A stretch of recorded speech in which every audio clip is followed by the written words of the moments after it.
What's up, everybody? Welcome to the first episode of Dreamcasters. How we doing? Hope you guys are all having a good time. This is the first official episode, so I'm here with Ben. What's up? And our judge, Ethan. Hello. So to kind of explain what Dreamcasters is, it's a show that we kind of came up with. So basically what we're going to be doing is we're going to be taking a random wheel spin every week at the end of the show. We didn't do it this week because obviously it's the first episode. So, but we do a random wheel spin and it picks a franchise from a video game, comic book, movie franchise, anything with a cast of characters in it.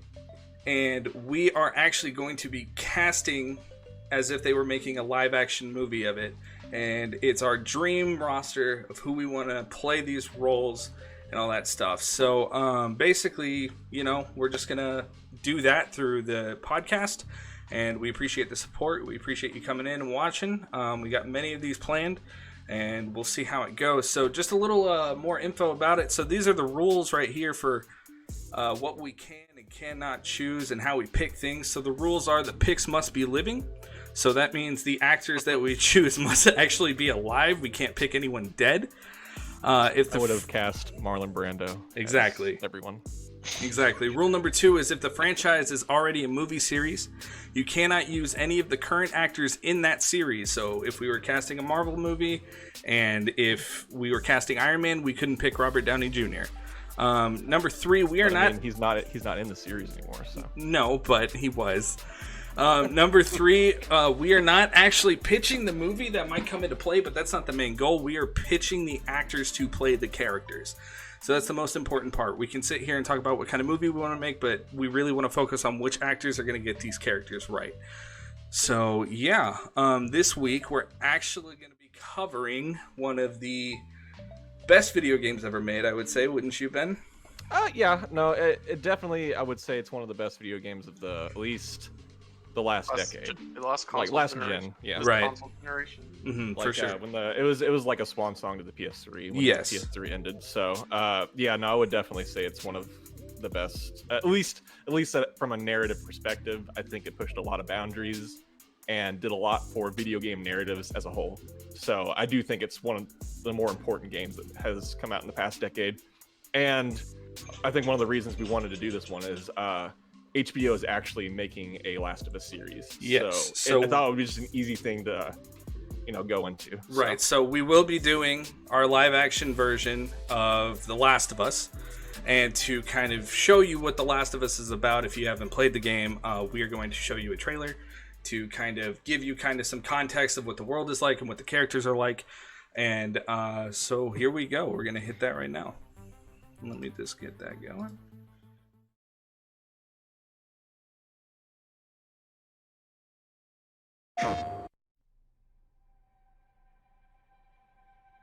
What if it's true? Do I need to remind you what is out there? Once upon a time, I had somebody that I cared about. And in this world, that sort of shit's good for one thing. Getting you killed. I need something smuggled out of the city. It's just cargo, Joel. I just want some simple gear enough to set me on my way. I reckon it's got something to do with that girl.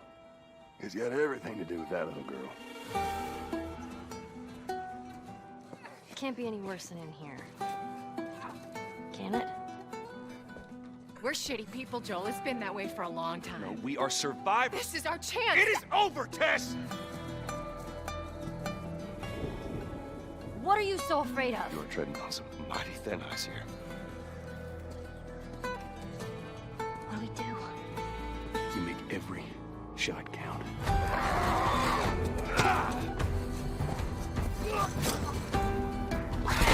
You see, I believe everything happens for a reason.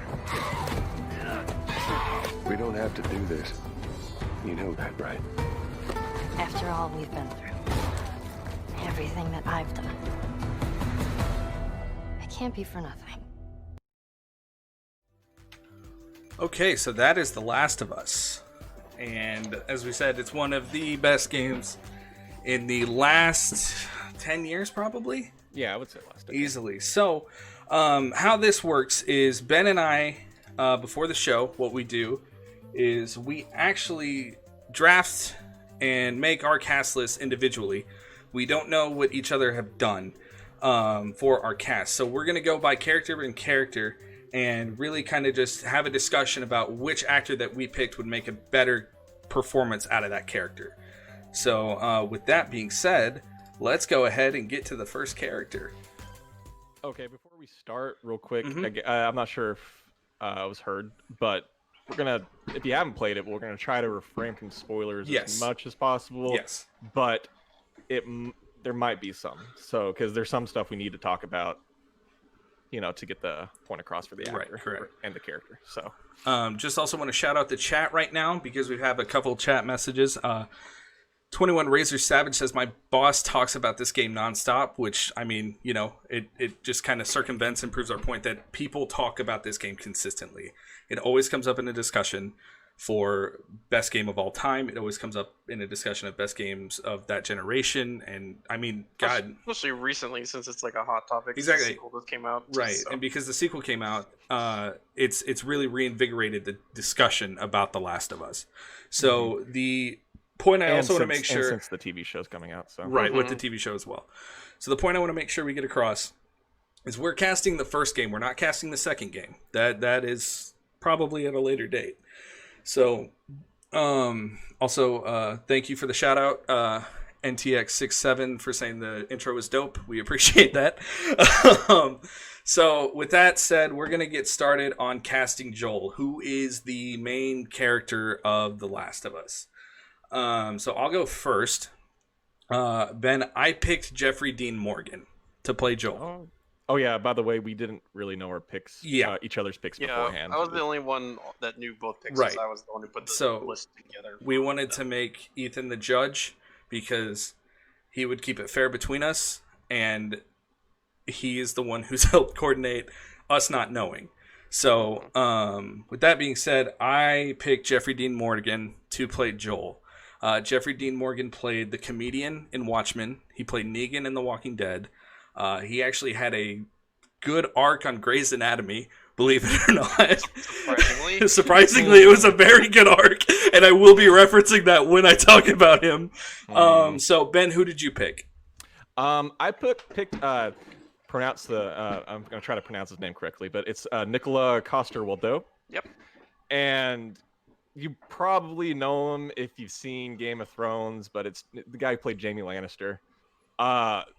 But he has been in a few other things, like the movie Oblivion with Tom Cruise a few years back. He was in that. He was pretty good in it. Mm-hmm. And he actually dates way back, even to like he was in Black Hawk Down. Oh yeah, he is in Black Hawk Down. Yeah, he was like one of the guys on the helicopter. I think he's one of the snipers.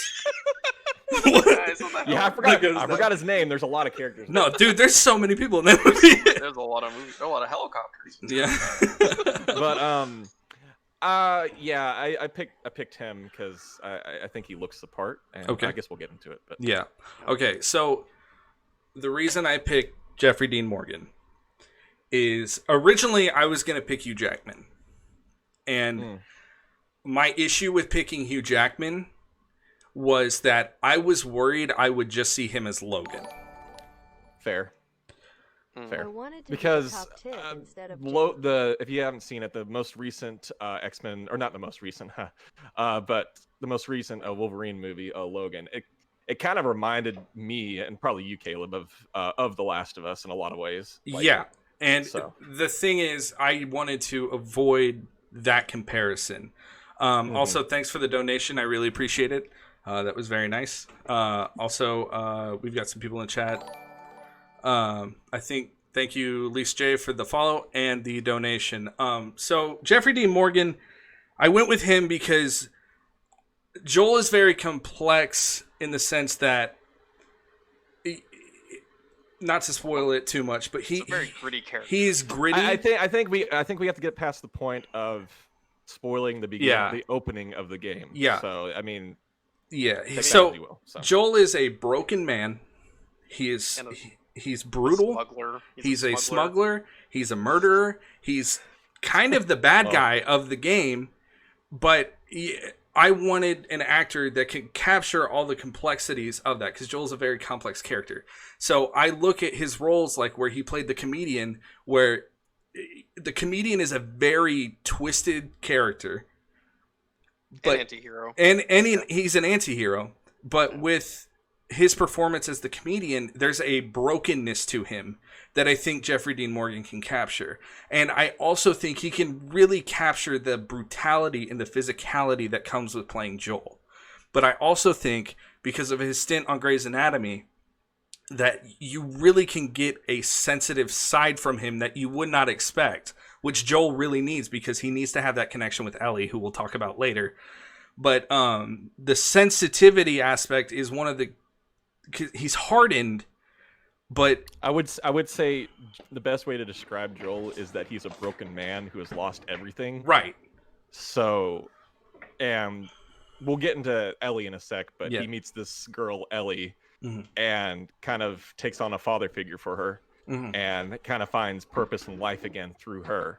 So he does have this brutality as Joel. Right. But yeah, Ellie kind of softens him up, so mm-hmm. I see what you're saying. And I think it's because the key part of Joel that you need to capture is that brutality, though. Because that brutality is what really makes you, question him as a character, but at the same time, you're also like, yeah, but he's doing it for Ellie. Like, it's all about, like, getting this girl to be safe, essentially, and get her to where she needs to, but also to survive in the world that is created. Because, the clickers and the pandemic, and then you've got everyone overrunning the world, basically, with basically just different factions with the Fireflies and all that kind of stuff, where it's really anyone could kill you at any point, and you need to capture the fear mixed with the brutality and the sensitivity. And I think Jeffrey Dean Morgan really walks a fine line on that. Okay. So... I mean, yeah, for sure. Yeah, for sure. Okay, I see.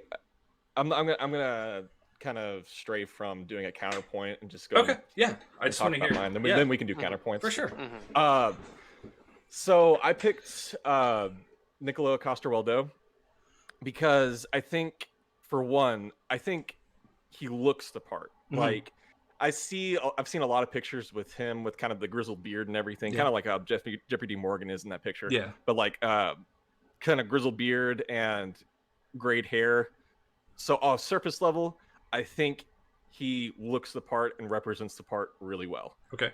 Secondly, I think in terms of being as you're talking about with Jeffrey Dean Morgan, I think in terms of being vulnerable, I think he portrayed that really well on Game of Thrones, because Jaime Lannister is a very brutal, like, kind of guy, a killer. And as the show goes on, he becomes more vulnerable. He becomes softer. And I think he can do that really well in a world filled with brutality. Okay. So there's that. And as we're going through this list, with my choices that I made, I wanted to be somewhat realistic about it. So I went with a lot of TV actors. Okay. And since Nicola Coster-Waldau has done a lot of TV, I think he'd be a perfect fit for it, because, with Game of Thrones, he was committed to that for like the better part of a decade. Yeah. So I think he could be on board with that. Mm-hmm. Now this is Dreamcasting, so we can't really go into the semantics of, well, I don't know if Jeffrey Dean Morgan's still on The Walking Dead. I don't watch it. Yeah, I don't either. I have no idea. I don't watch it. I'm gonna be honest there. But I guess we can move into counterpoints.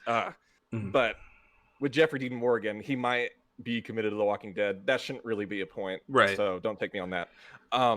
But I do think Jeffrey Dean Morgan is a good choice, but I think it is an easy choice, because he has been on The Walking Dead, which is also a zombie show that's not really about zombies. That's fair. Like The Last of Us is a zombie game that's not really about zombies. That is a fair point. So I definitely don't think it is a bad choice. Right. Because I definitely can see Jeffrey Dean Morgan nail that role. Mm-hmm. However, I think Nicola Coster-Waldau. You just call him Jamie. Just call him Jamie. Let's call him Jamie. He has a first name. He does have a first name. Let's call him Jamie. But when I start saying it, just starts running off, and it's yeah, for sure, kind of hard. No, but I think he is a comfier choice. Okay, so you think it would be something that we haven't seen before, because if Jeffrey Dean Morgan comes into that role, people might be distracted by it because he was Negan, and that's fair. Okay, you know, that's fair. So you're like I know that you said Joel is kind of the bad guy of the game. Yeah, that concept really isn't implanted in your brain until like the last scene of the game. So I don't really think that's fair. Okay, he's the bad guy of the game. So that's something you think on when you're like done with the game, and you're like 2 days afterwards, and you're just like thinking about the game. Yeah, interesting. So Cody said, "I feel Jeffrey Dean Morgan would be a bit too sinister as Joel." That's fair. Yeah, and that is fair. I never thought of it that way because he's like a villain type character. I love actor. For me, Jeffrey Dean Morgan he's one of those guys that every time he shows up, I'm like, God, you kill it like every he's time. a great actor. Like he kills it in everything. And I wanted someone of that gravity to bring that to Joel because I feel like he could carry it.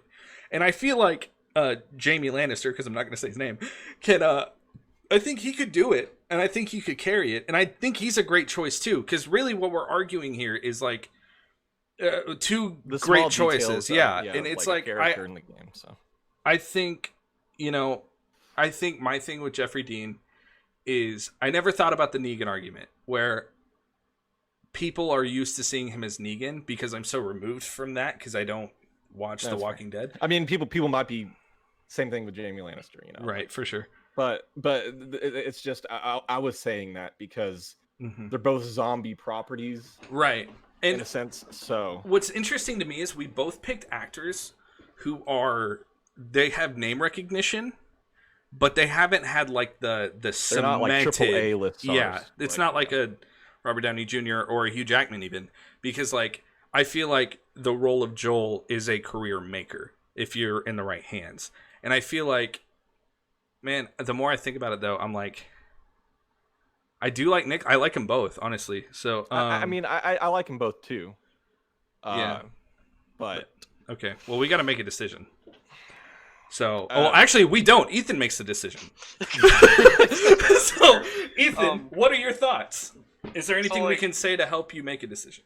Well, first, I just want to say, like, when I was putting these lists together that you both sent me, and I was like, matching the names to the characters and stuff. When I saw Jeffrey Dean Morgan for the first time, that pick made a lot of sense to me. It's like it's like the common sense pick, just definitely. Because of like the role he already played in The Walking Dead. So it's like it's already like an easy transition for a lot of people who are a fan of him, right? It's like another apocalypse show. It makes sense, right? That's fair.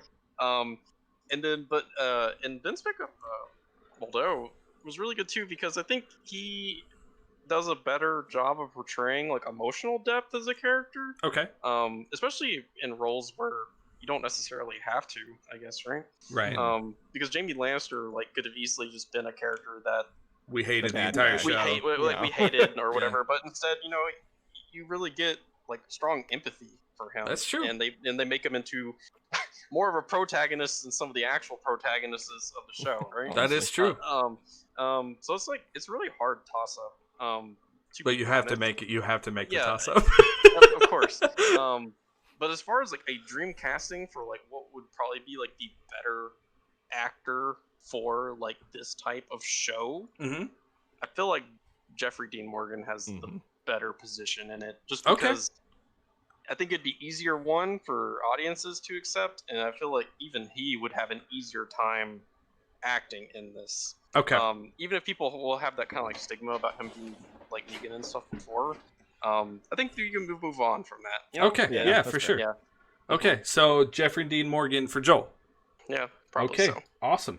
Well, there we go. Although it's a really hard. That's probably one of the harder ones. That is a toss-up because this and Ellie are the two mains. Like the whole, it's them. You know what I mean? Okay, so that brings us to Ellie, which is probably like the next hardest. Okay, so Ben, I'll let you start with this one. Oh, okay. I thought you might pick her. This is Ben. Did you really? Okay. With my pick, I did Mackenzie Foy. She's not the most well-known actress, but you might recognize her from the movie Interstellar. She was, man, I haven't seen the movie since it came out in theaters. Bro, Matthew you're not- McConaughey's character. You're not gonna do Twilight? Yeah, she was in Twilight too. I haven't seen the Twilight movies. That's Sorry. where I recognize her from. I was like, is that Twilight? Sorry if I offended anyone in chat that I haven't seen Twilight.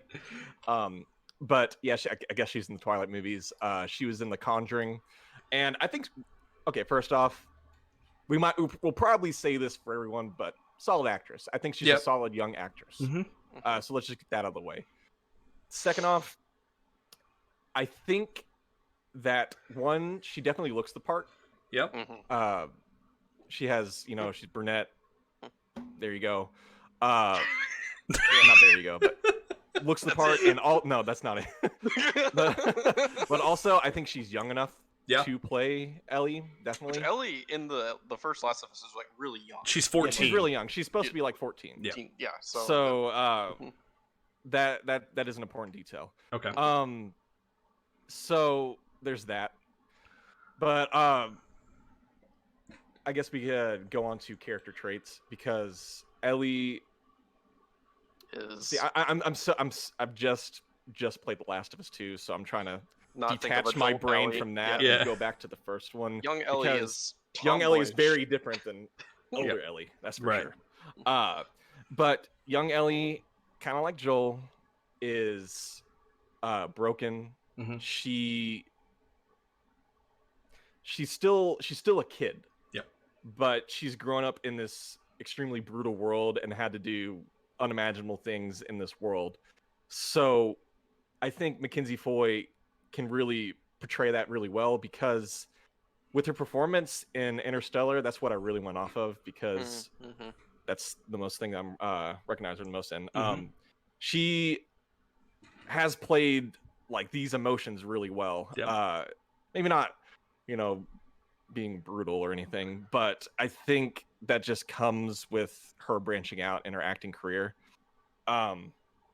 However, she really showed emotional depth in Interstellar, and I really appreciated that. That's one of the things I do remember about that movie. I'm not the biggest fan of that movie, sorry, but that is one of the things that did stand out in that movie, is that she was an exceptionally good actress for her age. Like, I shouldn't even say for her age. She's just an exceptional actress. She's just a good actress, and she has the youth for it. So you're basically saying like she has the youth, the looks, and like the emotional depth to she has the emotional depth to play Ellie. This character that still has like childlike optimism in a world that has no room for it, basically. Right. Yeah, exactly. Okay, so I picked Sophia Lillis. Now I'm looking her up. She is from It. What else is she in besides It? She's also in the Hansel and Gretel remake that just came out a couple months ago. Not a couple months, like last year. Yeah. So I picked her specifically off of her performance in It, because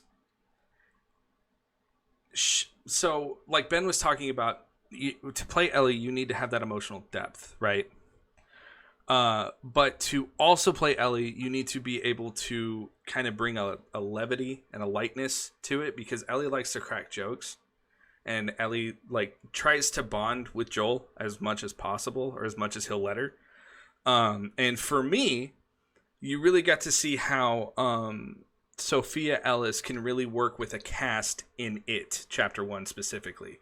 Because you've got all those kids, and granted, all those kids make each other better because they're all great actors. But for me, there's a specific scene in It where she really shows her dramatic acting chops. And that is the bathroom scene where she's hallucinating that it's being flooded with blood. And to me, that is a perfect balance you need to have with Ellie, where you can be a little jokey and trying to bond with people, and then something can happen, and then you also have to be able to turn on a dime and be absolutely horrified and scared and tense and just like, I have to do what I have to do to survive. And I think that's a key component of Ellie, is that survival instinct. And I think Sophia Lilith would be a really interesting choice because it would give her a lot of time to not only stretch kind of that dramatic kind of chop that she's been working on lately, but she will also be in a cast with Joel, who is Jeffrey Dean Morgan now. She would be in a cast that wouldn't it wouldn't steal the spotlight from her, really give her a chance to shine. And I think she would really bring a gravity and a lightness at the same time to that role that you kind of need to tow Ellie. So I don't know what you think, Ben, but I think she would be great, genuinely. I think it's a good choice. Okay. But you were really hammering home her acting ability and her being scared, and that's not something I ever thought Ellie was. I never found her scared per se. Okay. Even like she's not scared of things like zombies. Not completely. I don't really see that. I mean, she does give an emotional performance in it, but more of a fearful performance, Right. So I was thinking with Mackenzie Foy, she gave an emotional performance with her dad in the movie. Yeah, that's so. Yeah. And Ellie and Joel are kind of father-daughter characters, really. That's right. At the end of the day, and I think that's a comfy role for her because she has played roles like that before. And with Sophia Lillis, she is a good actress, but I just think Mackenzie Foy looks the part more so. Okay. And yeah, also being a comfy fit. Sophia Lillis is kind of being typecast now in horror roles. Okay. So I don't necessarily want her to be in it. I think yours is it's kind of like the problem with a lot of the It actors and the Stranger Things kids. Yeah. They're just being cast in like horror roles now, horror movies, and I just want them to branch out more. That's right. I guess this is Dreamcasting, and we take all that aside, and we. But I mean, if that comes into your decision, that's part of your Dreamcasting. If it comes into your decision, that's part of it. I mean, I definitely think so. Ellie was the hardest one to cast for me, genuinely, because she was really hard for me. I had Mackenzie Foy at one point. Unknown, to be honest, I did too. I originally had the girl from The Nice Guys. It is the highest grossing R-rated movie of all time, so she's not really unknown. Yeah, right. But no, I'm saying like at one point I even had the girl from The Nice Guys in there to see. Yeah, I thought about her. Yeah, because I was like, she could get that spunk with Ellie, but I don't know if that was like a one shot or. You know what I mean? She has spunk in the spot. She plays Gwen Stacy in the Spider-Man. Oh, that's right. I forgot that was her. The Nice Guys. Yeah. But no. Is she Gwen Stacy actually? Is it Betty Brant? She's Betty Brant. Sorry. Yeah, not Gwen Stacy. I just thought because blonde, Yeah. Gwen Stacy. Okay, so Ethan, Ellie, how do you feel? Probably gonna go with Macy Morgan on this one, to be honest with you. Okay. Just because I know a big part of Mackenzie Foy. Yeah, Mackenzie Foy. Sorry. I know that a big part of what you're saying about Lilith is that she can really handle those not quippy, but like lighthearted bonding moments with Joel better. I don't think that those moments are as important to what The Last of Us is about and this emotional journey. Okay. And I think Mackenzie Foy could probably handle the other parts better personally. Okay. And she looks the part a lot better, I think. Awesome. So Mackenzie Foy then, yeah? So Mackenzie Foy for Ellie. All right, that's a good choice. I'm not upset with that choice at all. Ellie's kind of it's like a... Did you guys consider Millie Bobby Brown for this role? No, I didn't. For literally half a second, and then I was like, no. Yeah, because for me, she really fell into the typecast that Ben was talking about. We're we need a girl, throw Millie Bobby Brown in. Yeah, I saw a lot of the internet blowing up over that girl in that Booksmart movie. That was a pretty good movie, but she really looks the part. But I just thought she was a little old. Yeah. Eileen says no in all caps to Millie Bobby Brown. So, yeah, no, and I think people would get tired of her. Like that's she's everywhere. It's the same thing with typecasting her into just horror movies. Right. Also, I don't know if I'd like her with Nicola Coster-Waldau. Yeah, I don't think or Jeffrey Dean Morgan. Or Jeffrey Dean Morgan for that matter. Okay, so we're gonna go to Tess. Okay, so let's we should describe her character first. Yeah, for for those sure. who don't know. Yeah, I don't really remember Tess all that well, to be honest with you. Yeah, Tess is basically. It's implied that she was like Joel's love interest. Yeah. Ish. Hard not to. Yeah, put her in that but role. they're basically she's Joel's partner in the first game, and what they start the journey off with her and everything. And she's really kind of a rough and tough, like doesn't take shit kind of girl. Yeah. Basically, like I would say she's much more of a murderer than Joel is, to be honest. At least at the beginning of the game, it seemed like it. She's much pretty brutal character. I'll just say that. Yeah, she's straight She doesn't. Survivalist. Like there's You picked no. Carrie-Anne Moss. I did pick Carrie-Anne Moss for Tess because Okay. so I casted them a little bit older.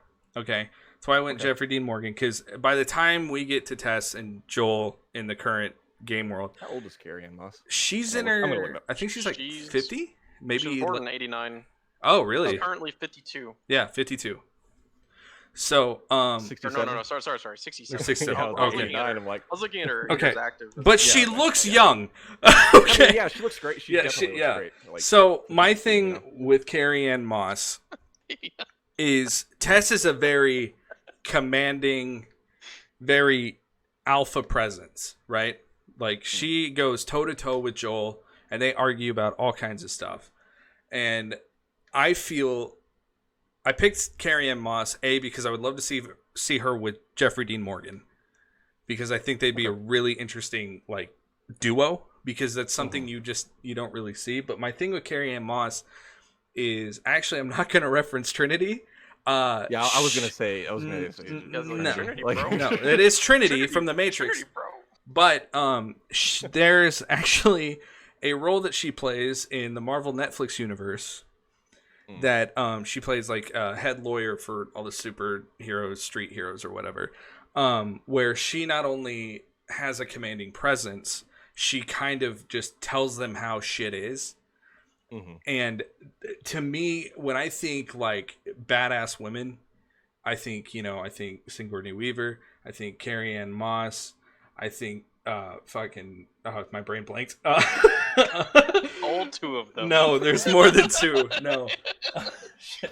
Anyway, but my thing with Carrie-Anne Moss is that I think she would really bring a commanding presence, and not only would be able to go toe-to-toe with whoever's playing Joel, in this case it's Jeffrey Dean Morgan, I think she would also be able to provide an argument that you're like, wait, Tess kind of has a point.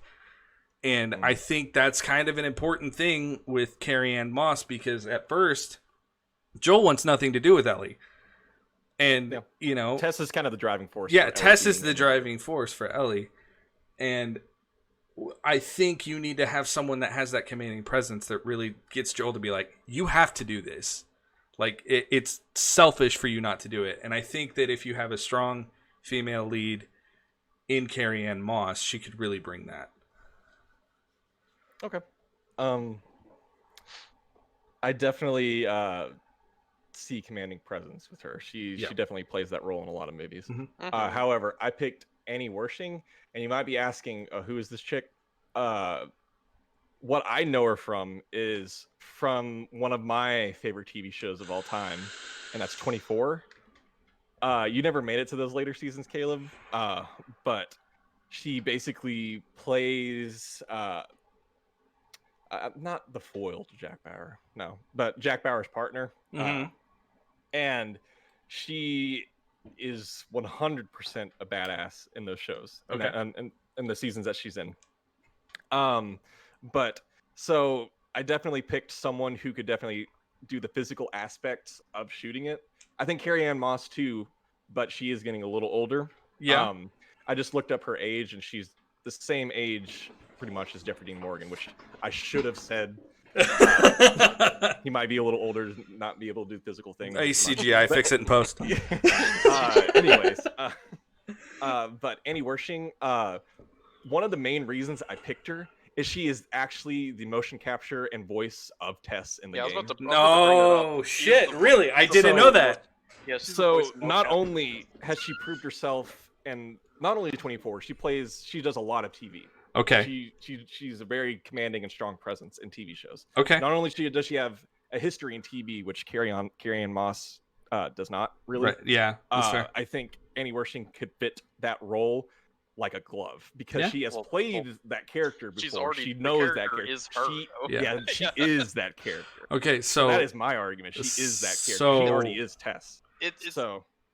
I'm gonna tell you right now. I gotta probably pick Annie Wersching just because. Yeah. I knew this too when I was making the list. Okay. Because I was like, Tess is already this person, so not picking Annie Wersching would be weird. That's because fair. She already has all of like the fidgets and. See, I didn't know I she don't know did if that was cheating. But no, it's fine. Most of the characters in The Last of Us are like more voice actors, but this is one of the ones that she's an actress. Like, she's an actress. For sure. She does a ton of TV shows. So. For sure. Okay, I didn't know that was her. Okay, so then the sleeper hit. I don't want to speak with Ethan, but I think she wins by default.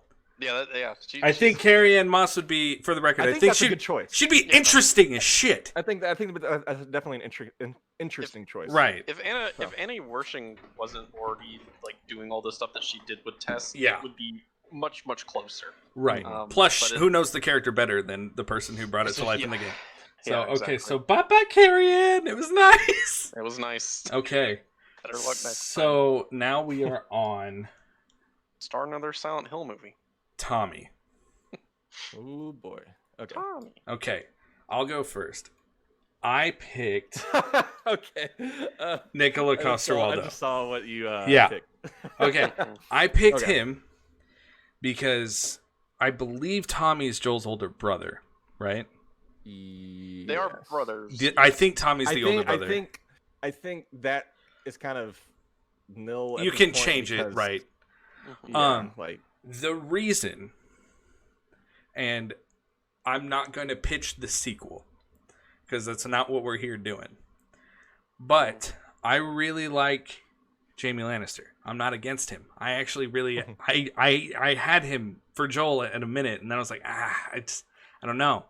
But as Tommy, I think he would kill it as Tommy because Tommy he's an ex-Firefly. He is. Cody said younger brother. Okay. Younger yeah. brother. Okay. So even better. That works. That works exactly. Mm-hmm. So. Yeah. So I think he can really capture what Tommy is there for in the first game, which is A, to provide a sense of tension between him and Joel, and B,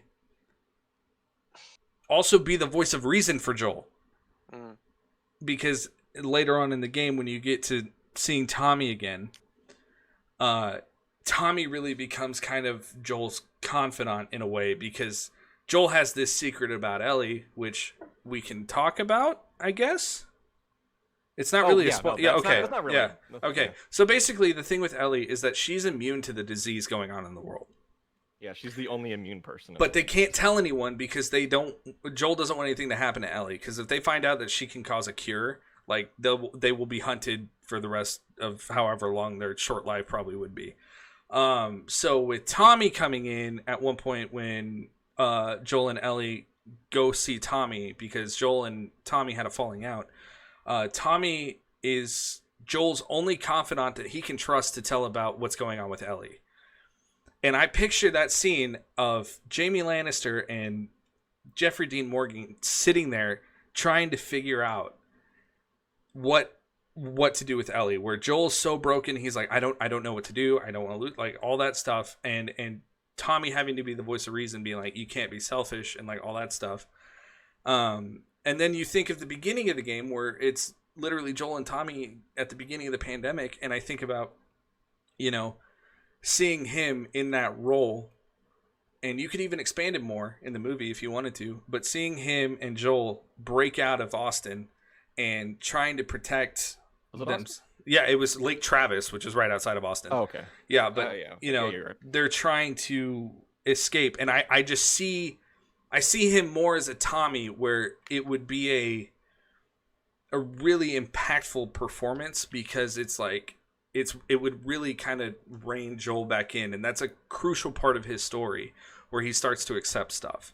And I think you can get that performance you were talking about of him playing as Joel, where he's doing that as Tommy. where it's they've been through some shit, and there's that sense of baggage behind it. But I just think that he would really sell it as Tommy. I yield my time. Okay. That's fun. I picked James Badge Dale. I kind of like to describe him as the guy that you know, but you don't know his name. He's also in 24 too, isn't he? Yeah, he's also in 24. He's also in 13 Hours. He's in 13 Hours? No, he's in a ton of stuff. Yep. Like Departed. Departed, he's in Departed. Yeah, Iron Man 3. Yeah. Freaking The Pacific. He was in the Pacific. Pacific, yeah. I remember The that. Gray, if you've seen The Gray. The Gray. The Gray was lit. Yeah, The Gray is a really good movie. That's yeah, awesome. a lot of TV. He does play Chase in 24. I was like, what? It's 24. That's funny. I completely forgot about that. But, Right. I guess that's just my. He's like a main character for a season. Yeah. But anyways, so I guess that can add in my argument that he knows TV well. I mean, so does Nicola. But right. It's kind of hard arguing against someone that I did earlier. Yeah. Here we go. Yeah. I think James Badge Dale is a great character actor. Mm-hmm. He's played a lot of good characters over the years. And he hasn't really been typecast yet, which is nice. But I think his acting range has been proven over the years. He's worked with some really great directors.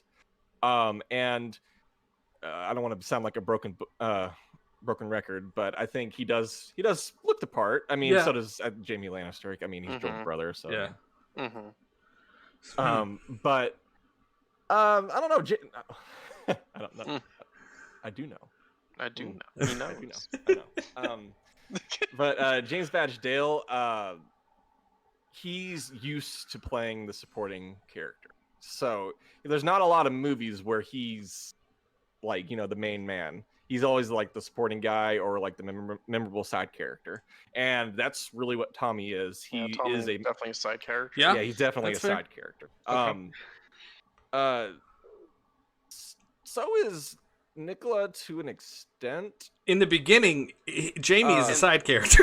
In early seasons. In the early seasons, and then he quickly becomes one of the protagonists of the show. Yeah. Which would technically be The Last of Us Part 2.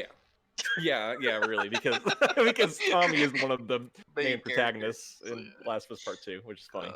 But I don't know.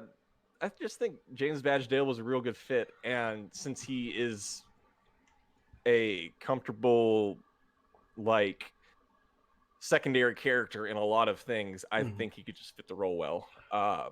However, I do think I can't really argue that well against Nicola because that's my choice for Joel, and since he is Joel's brother, I think that's a good choice. Yeah, I'm just gonna say no. First of all, Nicola was a hard pick between main character. Yeah. Right. So imagining what he could do even just as a side character, and that was my logic with picking him, because and also he's already played a really good side character. Yeah. Exactly. And my logic with picking him was, he wouldn't be the main. But man, you could have some scenes with him where like everyone would just fall in love with Tommy, like, which is hard not to do anyway. Exactly, because he's such like a good old boy, you know what I mean? And it's just like, I feel like that could easily be like, for a Game of Thrones reference, where everyone could be like, I fucking love Tyrion, and like he could bring that to Tommy, you know what I mean? Yeah, that kind of energy. Yeah, that would be good. Exactly. Yeah. So also him with Jeffrey Dean Morgan would make sense. I do think that's really good with their ages, chemistry. Yeah, that'd be kid chemistry. And Ethan, stuff. it's your play call. off of each other well. Yeah, definitely Nicola. Okay. This that was kind of hard to argue against. It's really hard. Okay. Like, not to James Badge Dale's discredit at all. No, for sure, he's great. I mean, worked with Scorsese and stuff. Yeah. He's like having Michael him Bay. do a southern accent would be interesting. It would honestly, because I would love it. He's Dutch, right? Yeah. Or something like that. Yeah. He's Dutch, I think. As a Denmark. as a TV, Tommy's role could become Danish. Danish. He's Danish. Okay.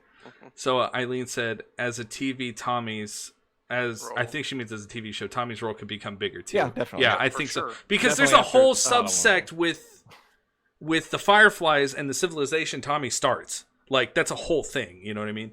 So, in Jackson. So, okay, so next we have, and this I think you and I, we're really going to argue. Oh, boy. So, this is David. Oh, yeah, Okay, David the Cannibal. Backstory to David. David is a He's a really likable guy at first who befriends Ellie. Oh my, really? Okay, sorry. Yeah, see?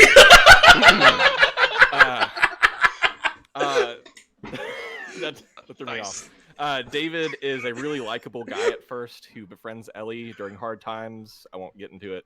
And Ellie finds herself alone with this dude. However, things take a twist for the worse, and he turns out to be a huge creep and also a cannibal. So, he's insane. Yes. So, okay, so I see you picked Adrian Brody. I did pick Adrian Brody. He kind of looks like him. He really looks like him. He kind of looks like him. Okay, and here's why I picked Adrian Brody. Okay? In every movie I've seen with Adrian Brody, The Pianist, King Kong, Grand Budapest, whatever, my thing with Adrian Brody is even when he is likable, he creeps the shit out of me. Yeah? Have you seen David Tennant? I mean, yeah, look at him. Okay, I know, but here's the thing. I've seen David Tennant do this role as the Purple Man in Jessica Jones. I've seen him be I wasn't likable. even thinking about that. I've seen him be likable. You're right. He can do this role. I don't want to see him do this. I've already seen him do it. I've already seen it's it. a completely different character. Okay, but here's the thing. It's more sinister, and it's not as likable. You have to... Because you're practically... the whole point of David is that he's likable. He's a cult leader. He draws Ellie in, you know? Yes, but I'm thinking visually. Okay? You see fucking Adrian Brody, immediately you're going to be like, he's likable, but something's off. And I don't know if that's my personal feelings. I feel like a lot of people think that. Because I can't... Doesn't that kind of like block your own point though? Is that like you see him and he's creepy when he's supposed to be a character that we trust? And probably okay, but look, he looks like fucking David. He's creepy as shit. He does look like him. Yeah, I'm gonna say that. Like, dude, that's my thing. It's like, okay, who do you believe is a cannibal? Who do you believe is a cannibal? David Tennant, or fucking Adrian Brody? Probably both. You obviously haven't seen that. He was fucking Doctor Who! You think Doctor Who is a cannibal? Yeah, probably. I mean, he's a Time Lord. He can do whatever he wants. Okay. I think David Tennant's a good choice. I think Adrian Brody really sells that creep factor. Okay, so your argument is that Adrian Brody sells the creep factor in that he plays like that kind of role well. I think he could really... Because, like, I'm thinking, like, if he goes full method, like, he might eat a human to, like, prep. I don't want Adrian Brody hasn't gone full method in 15 years. I know, so it's time for him to come back. Probably The Pianist. Like, probably The Pianist, yeah. But it is time... It is time for the Adrian Brody comeback, and I want him to play a cannibal that's disgusting. I don't know if a Dreamcasting should be a comeback. I've said my piece. Anyways, that doesn't change my mind about anything, but I'm just saying. So, David Tennant is an extremely versatile actor. I do not think that Adrian Brody is a versatile actor. I think he's a good actor, but a lot of his roles are very samey. So that's my 2 cents about that.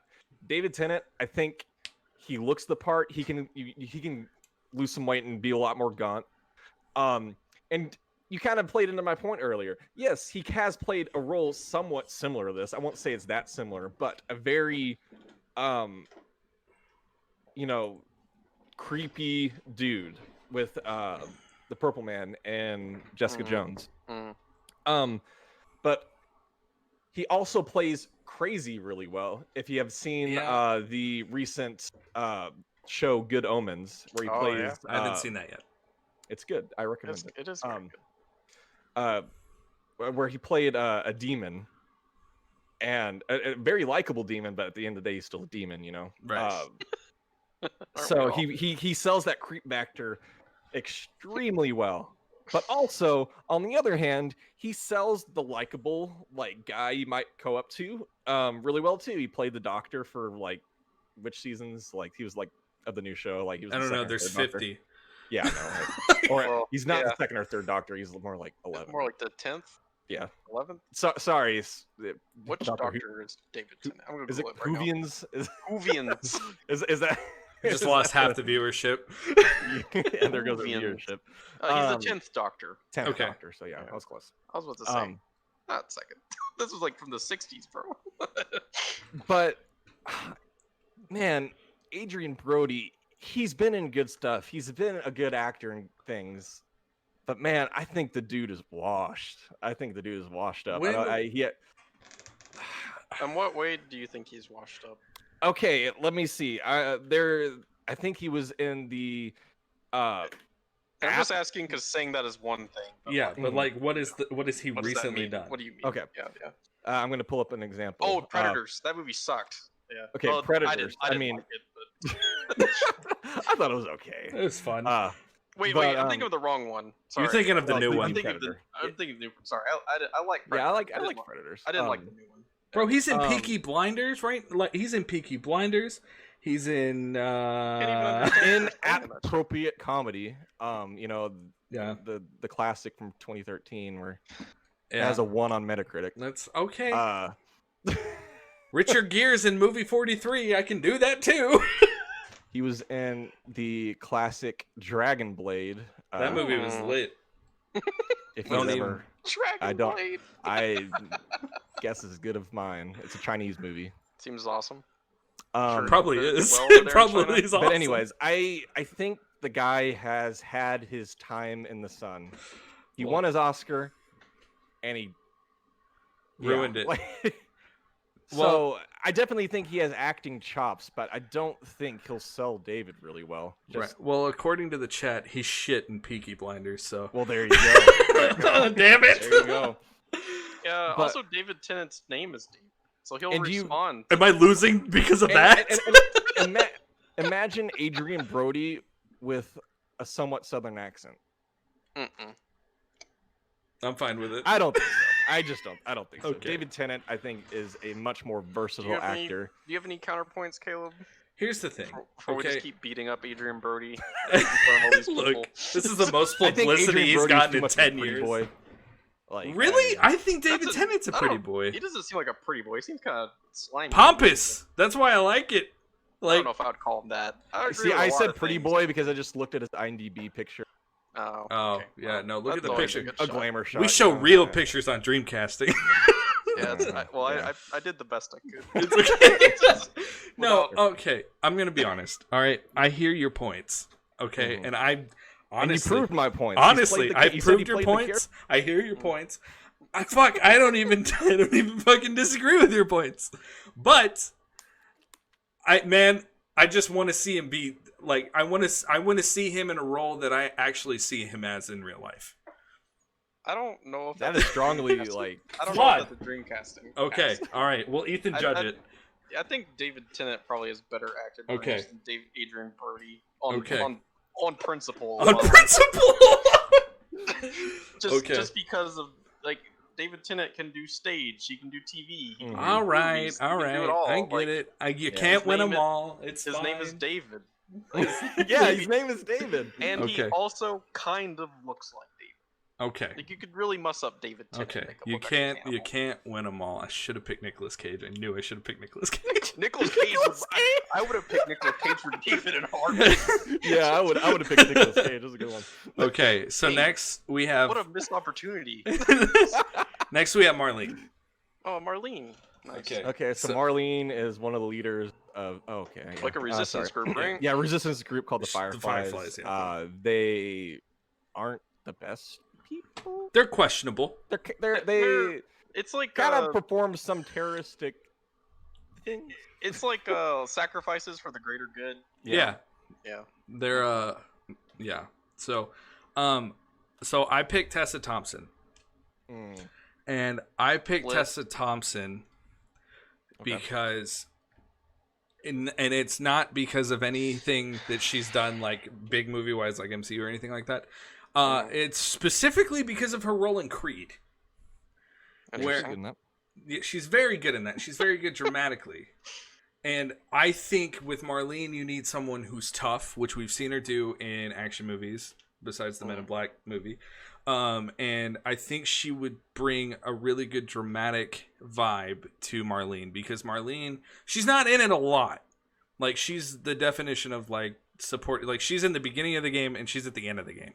But she permeates. Right, but, plot, right, yeah. Very important. Right. Very important. So I think, kind of like I feel like with Carrie-Anne Moss, where she could really deliver kind of a no bullshit attitude, very, very commanding, because she leads the Fireflies. And I think I went younger with her. Yeah, I was about to say that. She seems a little young. I thought she was young too, but she's actually 36 years old. And you can age up a little bit if you needed to.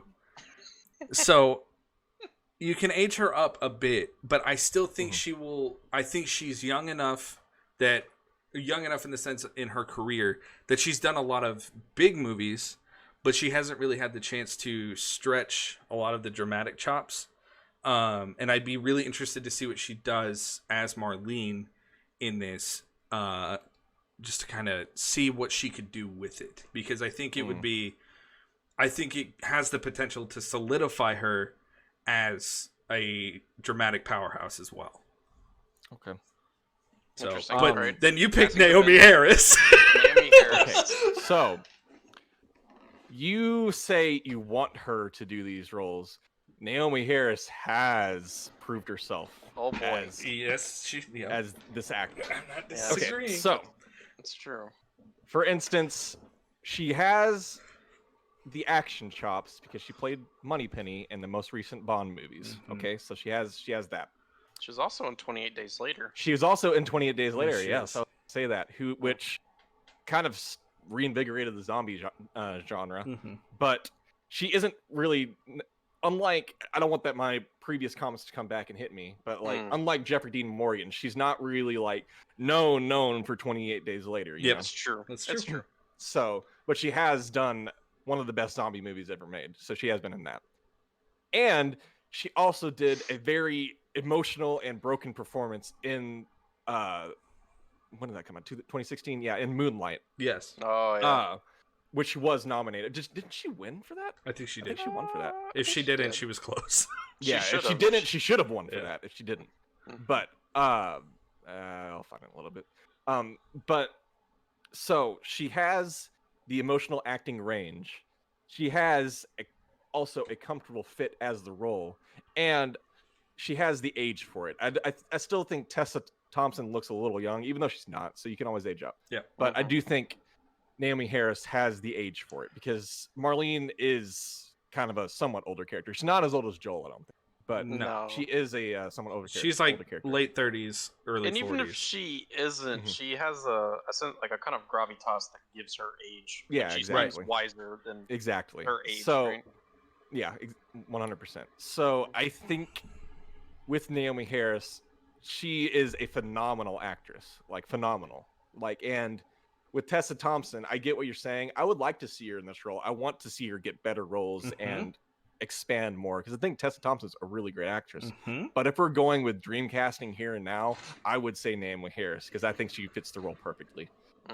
With Tessa Thompson, you were just saying, I want her to be this role, even though so she can prove herself, not that she has proved herself. Yes. So here's my problem with Naomi Harris.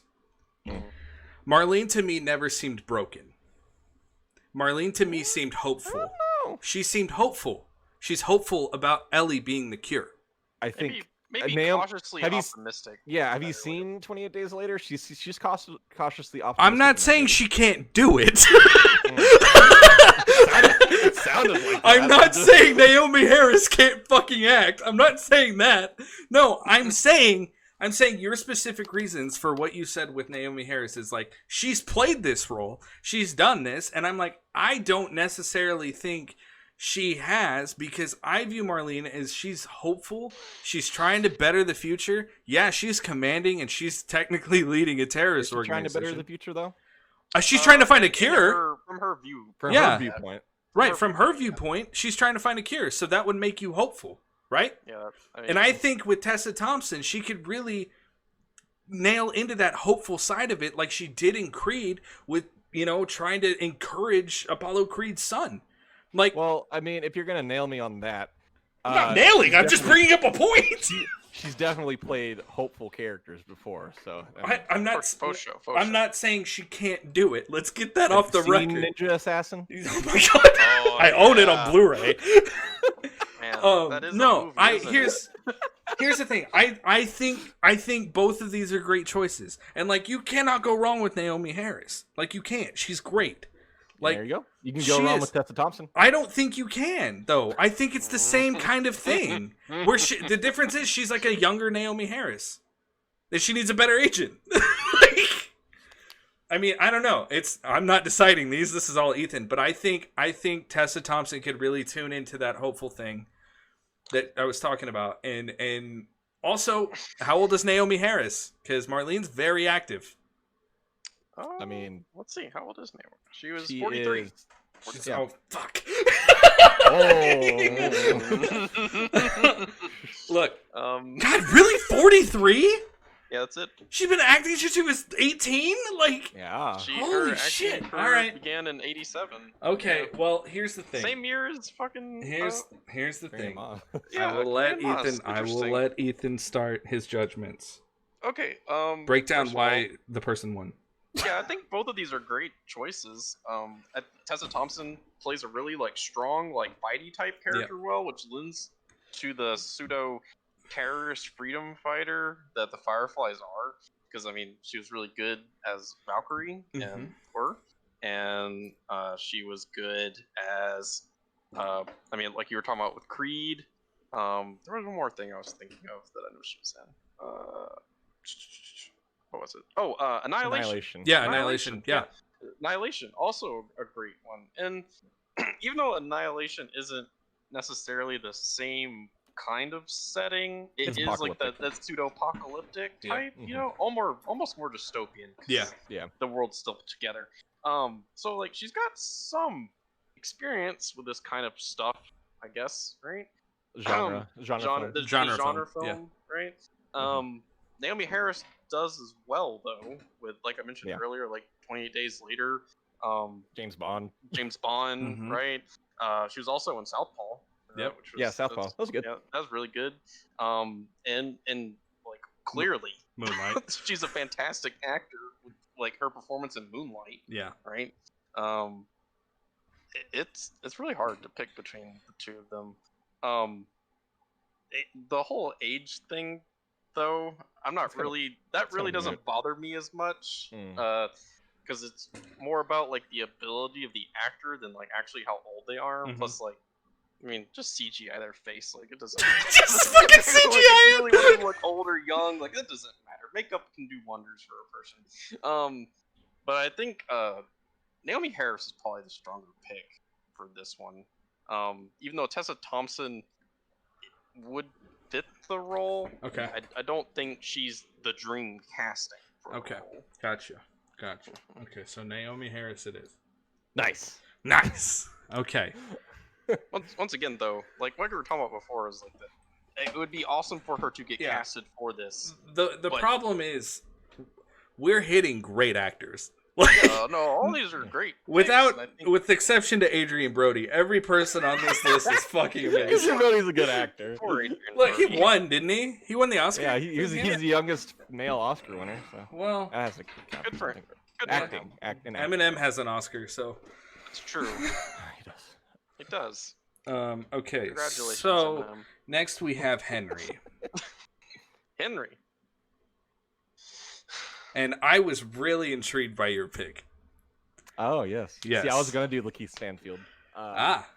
Because I think Lakeith Stanfield is a phenomenal actor who is really good in genre films. He's done a lot of those recently. Yes. So I see where you're coming from. I think he's a good choice. However, Lamorne Morris. Okay, here's where I'm coming from. I think that he has the ability to do dramatic really well. I think I want to see him in this role. Kind of like what you were saying with Tessa Thompson earlier, but like I really think he could do this role. For instance, I haven't really watched New Girl from beginning to end, but I have seen a lot of episodes. I've watched a lot of New And Girl. Winston in that show is hilarious, and I think that Henry, he's kind of a wisecracking, like lighthearted guy in the first place. I mean, as much as you can be in the scenario and setting that they're in, you know. So not necessarily wisecracking, but he's a lighthearted guy. Yeah. Who's traveling with his younger brother. He's got like gallows humor. Right? Yeah, exactly. Yeah. So I think while Lamorne Morris is known for his comedy stuff, we have seen a lot of comedic actors make that transition from comedy to drama really well, and I think he could do it. I really do. With Lakeith Stanfield, I think he does dramatic really well, and he has been funny in movies before, but I don't know. Like, I think Lamorne Morris is a braver. I don't know if that's the best word to use. Choice. Like a more a more interesting choice. Because he is known for his comedic acting, but I really do think that comedy could lend itself to drama really well. Okay. Lakeith Stanfield was in Get Out. He was one of the people like trapped on the plantation. Yes. Yeah. Okay. But yeah. So fantastic in Get Out. Yeah. Yes. Now, Lakeith Stanfield, I hear what you're saying about Winston playing Henry. Winston, bro. Winston is my favorite New Girl character. He's amazing. I love him. Henry, surprisingly good show. It is very good. Henry for me though. Okay, Henry is more. I don't think he's as jokey. Oh, also he's a TV actor. That doesn't matter. It's Dreamcasting. It matters to me. Okay, so here's the thing. Yes, Henry does crack jokes and he is a little lighthearted, but he also has those moments where he's very serious about protecting his brother.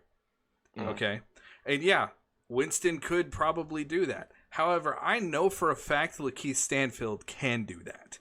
I know for a fact that he can be funny. I know for a fact he can carry the dramatic scene of what happens with Sam. I know for a fact that he can carry whatever script he's given. Death Note is a shit movie, and he was not a bad performance in that movie. Like he would, it was badly written. It was badly written. I thought it was. I thought out of all the shit in that movie, he was the highlight. No, it's still shit, but he's still the highlight. I was like, regardless, voice for Ryuk was the highlight. Regardless, he's done comedy with Knives Out. Yeah, and he is comedic in Knives Out, and he is in Uncut Gems where he plays the intense roles, and we've seen him also do, being frightened in Get Out.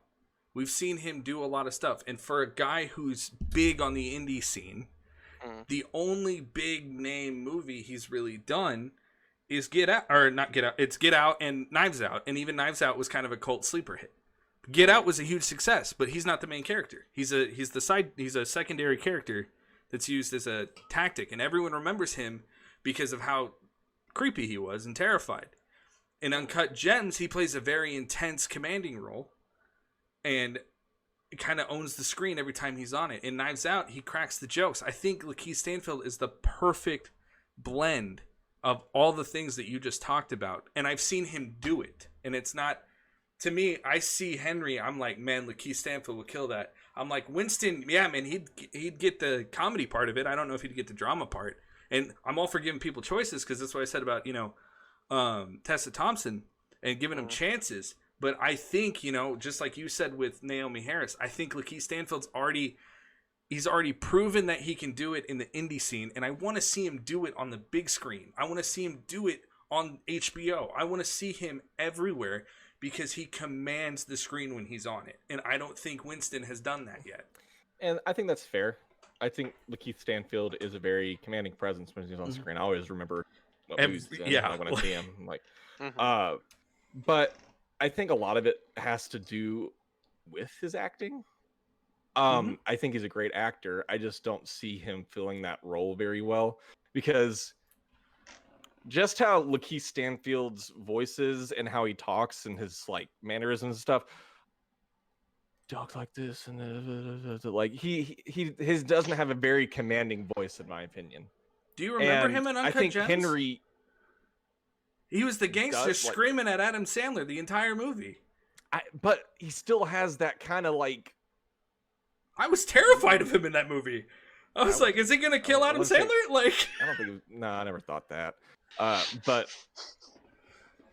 regardless, I think he's a good choice. It's just with this Dreamcasting thing, I just think again, I think Lamorne Morris looks the part, and we have a lot of those standout big dramatic roles when comedians come out of their comfort zone into those dramatic roles, and I just think he could do it because think of Adam Sandler last year with Uncut Gems. We'll bring that up again. I think that's him coming out of his comfort zone to do a drama role really well. Go to Robin Williams multiple times, him coming out of his comfort zone to do dramatic roles to amazing effect. Good Will Hunting, I think that's an incredible performance from him. So at the end of the day for me, I just think it would be a more interesting take. Okay. So my argument though with the comedian turned actor thing is for every Uncut Gems with Adam Sandler, you have a Jack and Jill and a Grown Ups 2 and all those things. But that's not my point. But I know, but I'm saying with like Robin Williams, you have Bicentennial Man, you have Jack, you have a lot of shit Robin Williams did that wasn't very good. Everyone remembers those great performances because they were, honestly, some were few and far between. And like they went through stints, and I don't want to see that happen to Winston. I like Winston because he does comedy, and I would love to see him expand. And I'm not saying don't ever expand your craft, but I'm saying like if I'm gun to my head, who's going to give me a better performance as Henry? Is it going to be Winston or Lakeith Stanfield? I'm going to pick Lakeith Stanfield because he's got the chops, man. I've seen the chops. I haven't seen the chops from Winston. All I've seen Winston is like Barbershop and New Girl and a couple other things, and I'm like, you're the same character in every single thing, just different timing with your jokes. And my thing with Lakeith Stanfield is, man, he's different in every role. Like he's like a new Gary Oldman. That's one of my problems with him. That goes back to the whole voice thing. I think it's very similar. I think he's. I don't, but that's where the difference of opinion is. So I think Ethan should judge now. I think Ethan's had enough to make a judgment.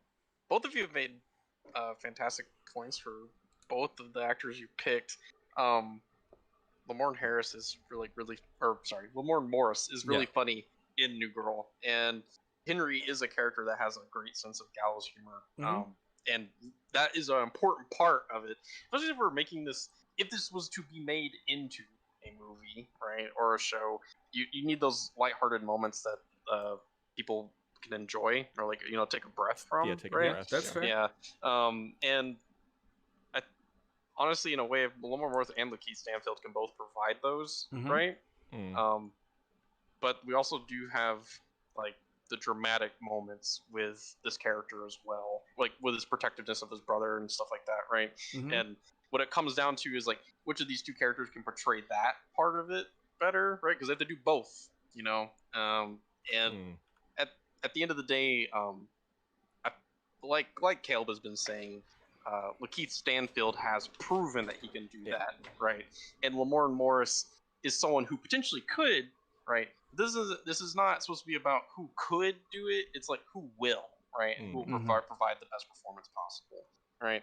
And Lakeith Stanfield, I think, with the current cast list that we have so far, he might fit in better. Between the two of them, with the other actors that we have, that he has to interact with, right? Like it would be easier to see, Lakeith Stanfield as Henry on screen with, Jeffrey Dean Morgan or these other and the people that we picked as Ellie and stuff, right? That's fair. There might be better synergy, I think. Yeah, that's a good point. I didn't even think about that. Plus, between movies and TV shows and stuff, right? I just think Lakeith Stanfield has better acting for sure. Props, right? Yeah. So we're going Lakeith? Yes. Okay. I think Lakeith Stanfield. Are you okay with that, Ben? Or how do you? Oh yeah. No. Okay. I wanted to talk about this real quick. I initially picked Daniel Kaluuya. How are you gonna say Oh his name? damn, Get that Out. would have been a good fight. Get Out, Black Panther, Sicario. Yeah. Yeah, that was really good actor. Yeah. But I just wanted to see if I could get away with it. Putting Winston in Last of Us. I almost did. Yeah. Oh man. Was it the last point that I came up with, Ethan, that changed your mind? I think overall, when I was looking at their filmography, when I was making the list, and I was thinking about the stuff that I've seen them in, that was a big part of it. But then also, like, you really did hammer home well that Lakeith Stanfield has both parts of the character. That Okay. right, Gotcha. the comedy and the drama. Okay. He Cool. suits. He for sure suits the role, Right. rather than taking a risk. For sure. Like what we brought up before is like this is supposed to be our dream casting of this, right? So we need to have the best people possible. Awesome. Right. Well, before we move on, I just want to say to the viewers, thanks for watching the stream so far. Hope you're enjoying the first podcast of Dreamcasters. We have many coming up. If you are enjoying the stream, make sure to follow the stream so you can get notified when we go live. I appreciate you guys all chatting and stuff and contributing to the conversation. It's making things really interesting. We're having a lot of fun. So keep the comments coming. Just keep having a good time, and thanks for watching. So next we have Sam, which is Henry's. This one was the hardest one for me, besides Ellie. This one was really hard for me to find. Yeah. Or to think about, really, because Sam is Henry's little brother. Yeah. And It's gonna be. Okay, I'm not sure. Oh, that's okay. I know who that is. Okay, so I'll talk about it. So that's Caleb McLaughlin. Things. He's from Stranger Things. Okay. Yeah. Now I know we talked about earlier how we're tired of seeing the It kids and the Stranger Things kids get typecast. Okay. I get that. I really do. But I'm specifically picking him from Stranger Things season 3.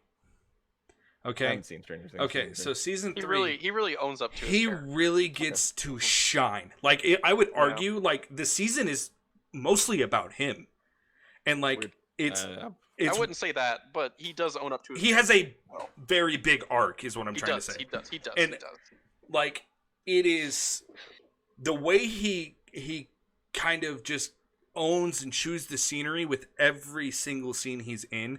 Like he's the funniest kid, he's the most dramatic kid. He really highlights that internal struggle of like growing up into a teenager and like dealing with girls and like what is all this stuff, my friend's gone missing, like the hell's coming through earth, whatever. But all in all, he really shows me that in that season specifically, he can balance multiple kind of like character traits at once.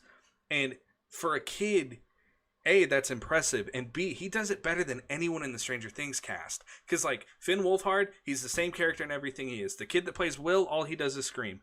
The other kid, I forget what his name is. The kid with the curly-haired kid. Yeah. Yeah. No, that's horrible. He is Dustin. Okay, the guy that plays Dustin. That's terrible. Dustin, yeah, the guy that plays Dustin, he's just a comedy like joke, right? But Caleb McLaughlin. I've only seen Stranger Things season 1, so okay. I'm sorry, But Caleb McLaughlin carries comedy, he carries comedy, drama, coming of age, all that stuff. And the reason I pick him for Sam is because Sam is that kid trying to figure out this world. And he's trying to figure out, like, what am I going to do? Like, I'm 14, and the world's shit, and my entire world's crashing down. I'm always on the run. I'm trying to not get bit. We just met these survivors. Can I keep them? Can I trust them? Can I not? Okay, I'm gonna pause you right there. Okay. Because I think you already won, because I don't have much of an argument. Okay, I'm sorry. I really thought about him. No, you pulled out some random kid I've never seen. I don't even know. I know that this kid was really good in the movie Us. Yeah, he was really good in Us. Oh, I didn't see Us. It wasn't my favorite movie, but I thought he gave a really good performance. He does a good job in Us. However, I'm just gonna go ahead and concede. I think your choice is a lot better than mine. I think he has that maturity behind him that can carry the role well. Also, we haven't seen Evan Alex do half the things that Caleb exactly has. Because I think he played that role in that horror movie really well. It's just that's it. Yours. That's all we know, though, right? Yeah, exactly. And yours, I think he's proven himself in that kind of role. Sam needs to be kind of like a foil to Ellie, but from like a different path, right? Right. They're different. They're like a parallel path from different, Which is why I casted him and Sophia because And they both I worked think- with kids like that. And I think him and Mackenzie Foy could hit it off really well. I thought he So- was the kid in Moonlight. What? Evan No, he Alex? wasn't. No, Evan No, Alex I don't wasn't think the he kid. was. I don't No. think he was. I almost picked the kid from Moonlight Yeah. actually. Okay. But I don't know why I should have. Damn it! Was this another one of your risk picks, Ben? No, it's just I thought about it really long. Mm. Kid has proven himself in a horror movie, and no, that's about not necessarily horror, but Right. us is like It is pretty horrific. Though. horrific in a lot of ways. I was worried about picking a Stranger Things kid. I'm gonna be honest, but I the think more that's a good pick. the I really more I do. thought about him and him in specifically season 3, I was like, man, he would fucking kill it as Sam though. Yeah, like, I he think would that's kill a- that I think that's shit. a really good pick. Fortunately for honestly. you, Caleb, there isn't a lot of other kids that can fit the role. Yeah, Yeah, because I'm not the most well versed with like child actors. I'm not either. So it was Yeah. kind of hard for me. They're Which very is- hit or miss. which is why I Yeah, can't stand Millie exactly. Bobby Brown because I'm so tired of So. seeing her everywhere. Okay, so Caleb wins, yeah. yeah, Oh, I mean, Us yeah, Caleb just always wins. purely by concession. Okay. Really. But And also the fact that I gave a good argument. There's few choices. Let the record show. I Yes, gave the a good record argument. the record does show Caleb did argue well for Okay. someone that was very easy to argue for. We've got Bill. Bill. Oh man, this is gonna good. be the one, but I have an ace in my sleeve. Yeah, what's your Okay, ace? who even is this Okay, guy? this is W. Earl Brown. Even is that's a good start. W. W. Earl Earl Brown. Yeah, He plays a character named Dan in Deadwood. he does. Yeah. He's also the voice actor for Bill in The Last of Us. Oh my god, here we go again. Okay. yeah. Boy. So, the reason I picked him though was specifically that's a nice thing, but I do want to talk about him because he's a fantastic actor and he's done a lot of character acting stuff that I really want to talk about. So, his role as Dan in Deadwood, he plays Ian McShane's right-hand man in Deadwood, and I will say this right, like Deadwood has one of the most graphic and brutal and grounded It's a very accurate fight depiction of the scene. West. Yeah. Yes, and it has this fight scene in it that I like. My stomach was in knots because of how tense it was, and it was with W. Earl Brown and Dan, and the scene literally starts with him not wanting to beat this guy to death, but he doesn't give him a choice because the guy's trying to kill him in the fight. Beats the shit out of the guy, and then he runs in and he's like, no one touched me, no one talked to me, and he just sits down on the bed and he just cries. And it's like this moment of humanity that reminded me of Bill when you get towards your end of the journey with Bill and you realize Bill had a partner at some point. And that partner was, I think it's hinted at some point that they were actually, him and this gentleman were actually romantically involved. I think they were. It's hinted at. It's not really confirmed. It's or not anything, confirmed, but it's hinted at. But they had this big falling out or whatever. It's a lot of like flavor text or whatever. But like, it's because something you could easily miss if Yeah. you weren't like paying attention. So. but because he's already played Bill, and he has the acting chops to be in an HBO show a la Deadwood, and he's also been in True Detective. He's been a bunch of other things character-wise because he's a massive character actor.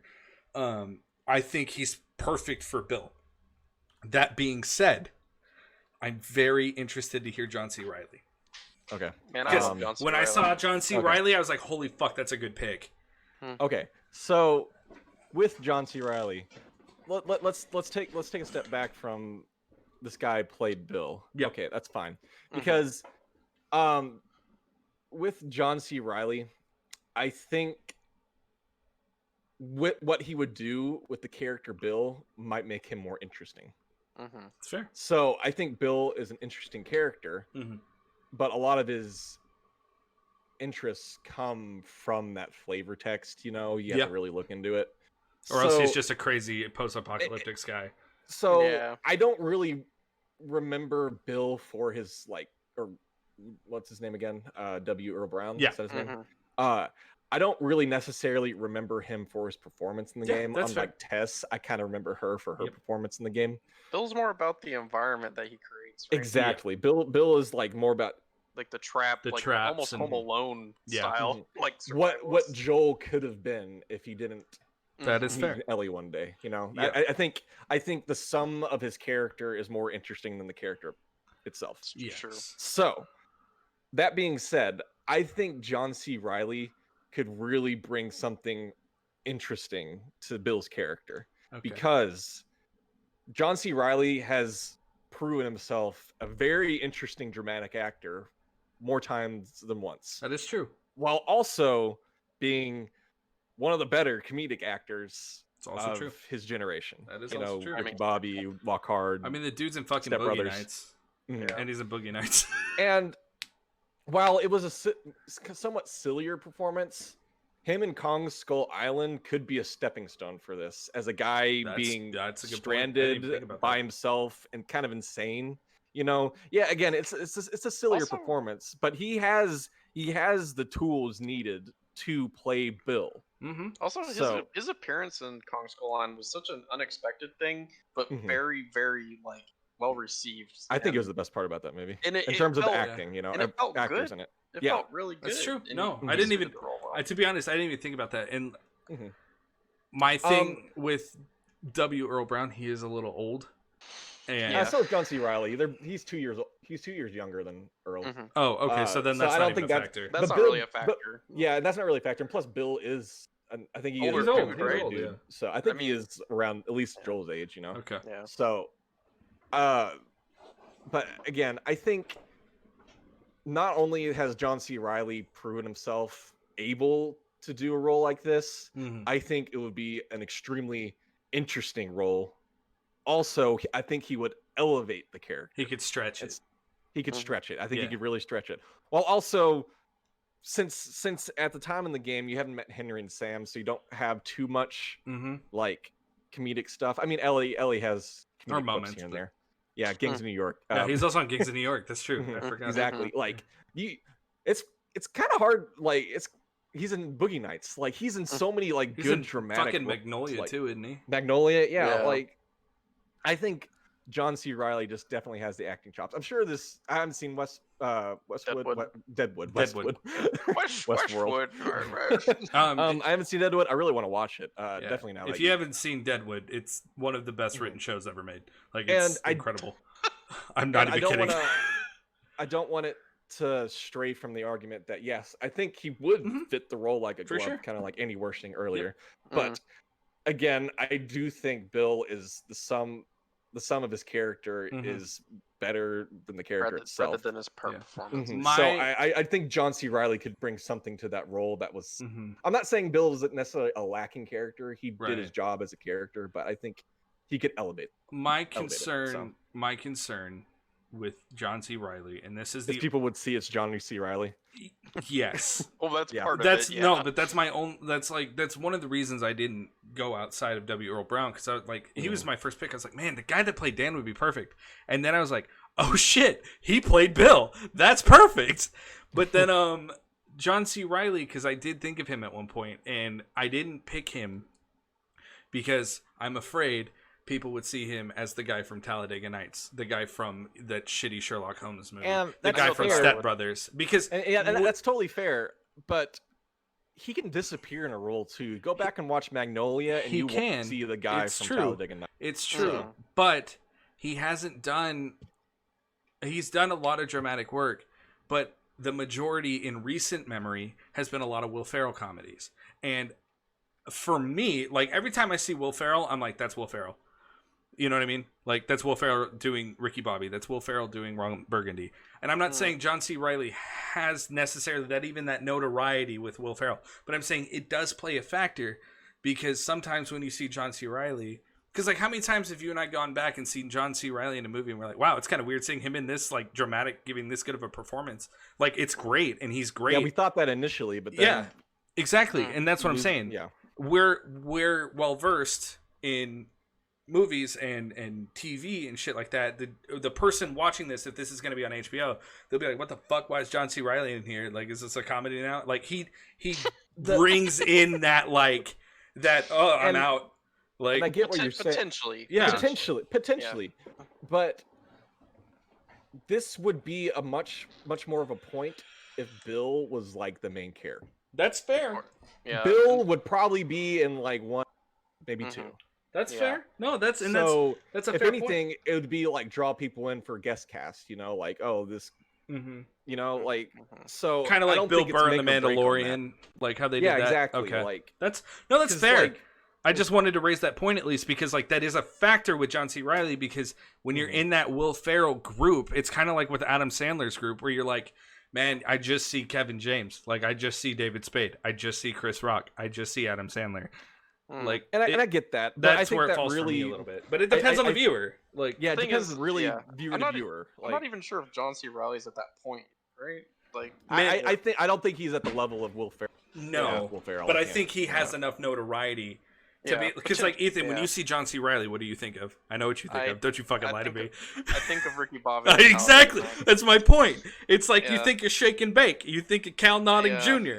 Like I do it's think of Cal Notting Jr. and that is true. because But he's now you're just playing to Ethan's weakness. I'm not No. though. No, genuinely. Because that's what I think initially sometimes. And I'm like, oh fuck, he was in Boogie Nights. Oh, he was also in Magnolia. Like I'm like, he's in some great I mean, shit. 2 years ago he was in a dramatic western. Like, It's true. That is true. And I'm not saying he doesn't do it, but I'm saying like most people now know him for comedies. And that's what I'm trying to say.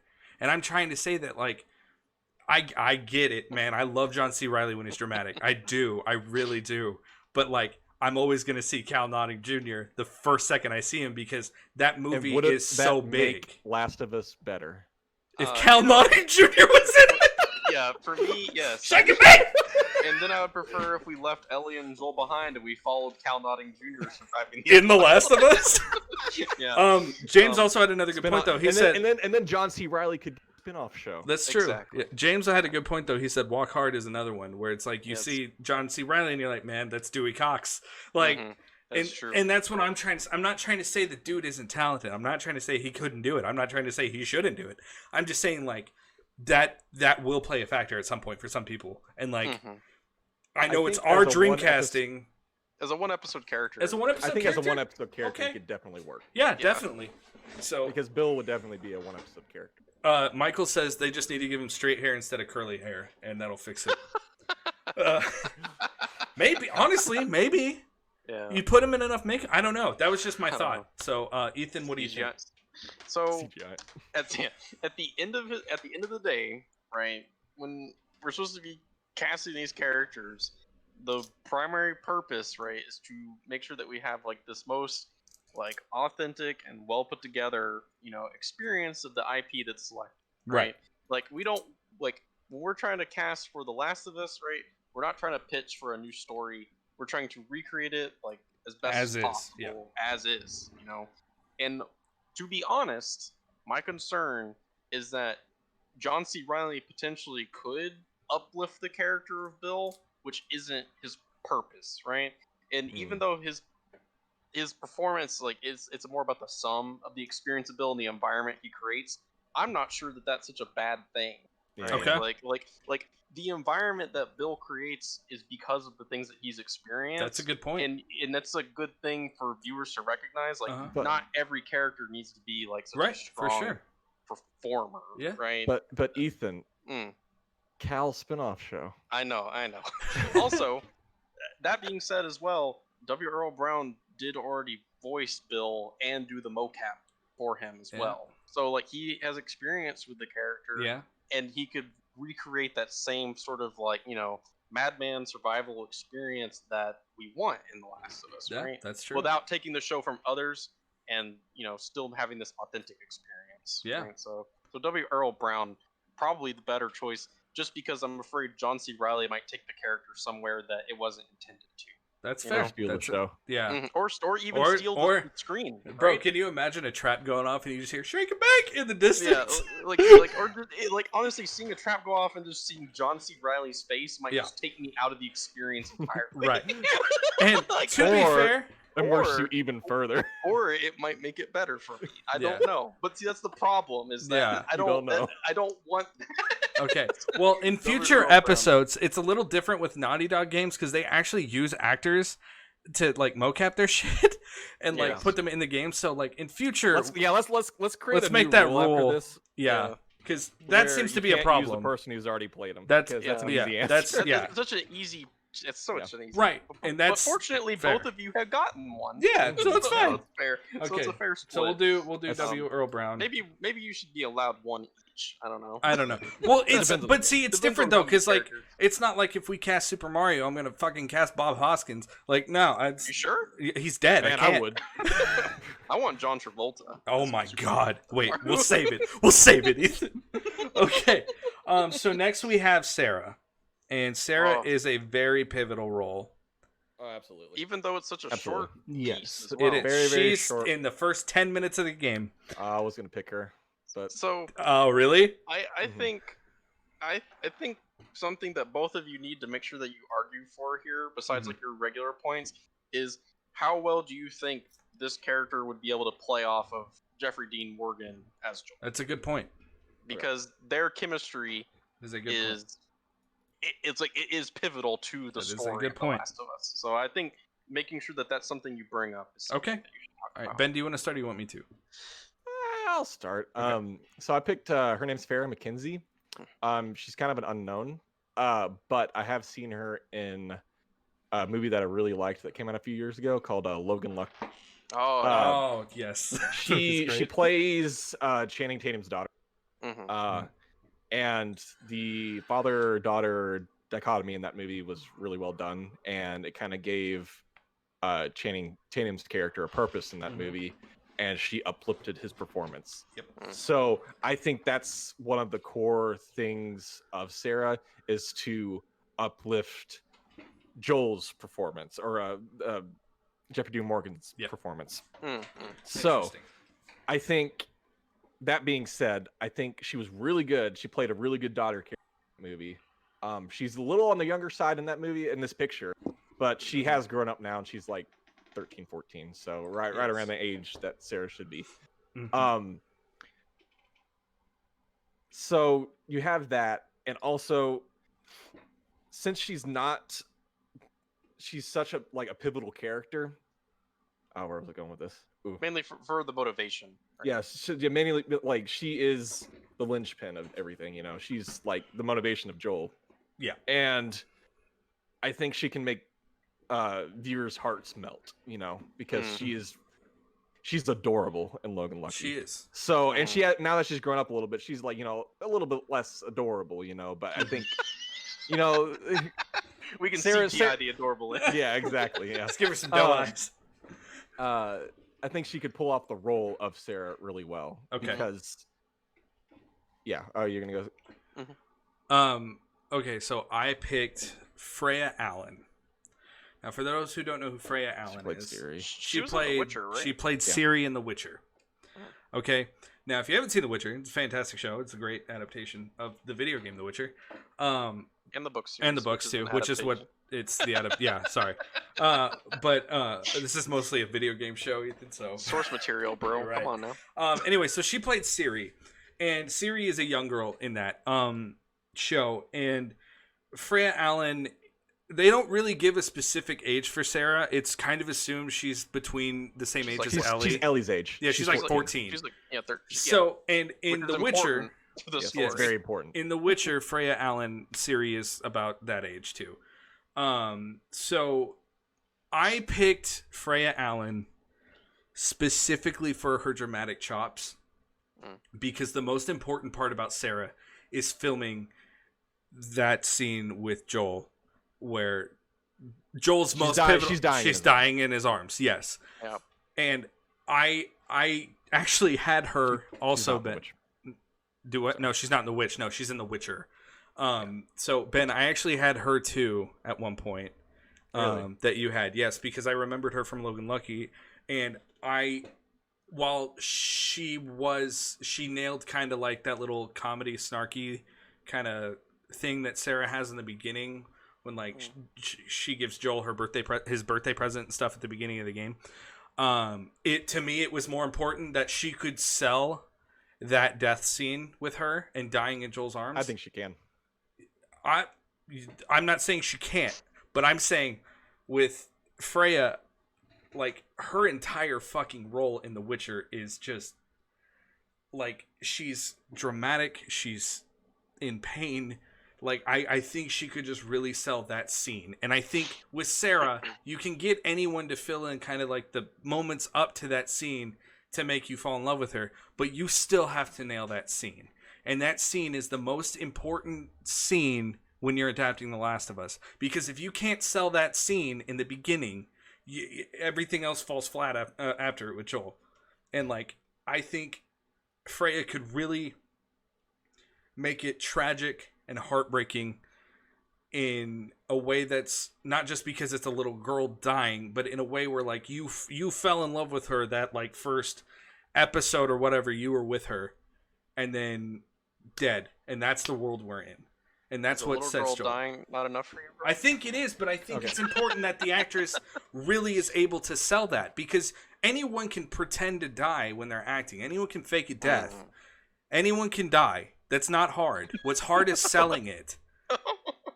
Yeah. Someone clip that. Someone clip that. Anyone can die. Anyone can die, but you gotta sell it to be good. Like,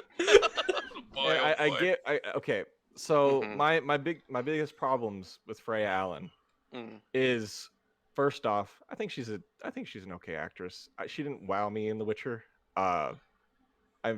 She had some good scenes, but she was never. I never really think of her when I think of, like, performances in The Witcher. You know. okay, It's true. that is true. Henry Cavill's kind of hard to beat. Yeah, Yeah, that too. that's because Oh my he's gosh. Daddy Geralt. On the other hand, Freya Allen is about 19 years old.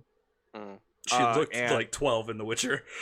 Yeah, but that was filmed like 3 years ago, or 2 to 3 years ago at this point now. Okay. So Yeah. I fair. think Farrah McKenzie could sell the daughter aspect of it really well. Okay.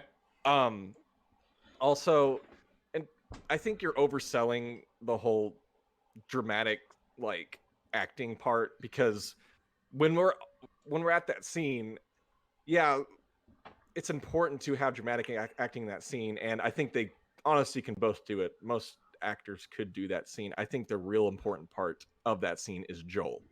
I don't think it's that's her. fair. Okay. I think her. God. So what I you're think saying? her body is important in that scene. So you're her saying being that dead. the lead up portion. I think the lead up is more for the important. character. Okay. Definitely. Because you're trying to sell the character. Yeah, you're trying to sell That's fair. the relationship between Sarah. That's a and fair Joel. point. And I think she sells that daughter character really well, Okay.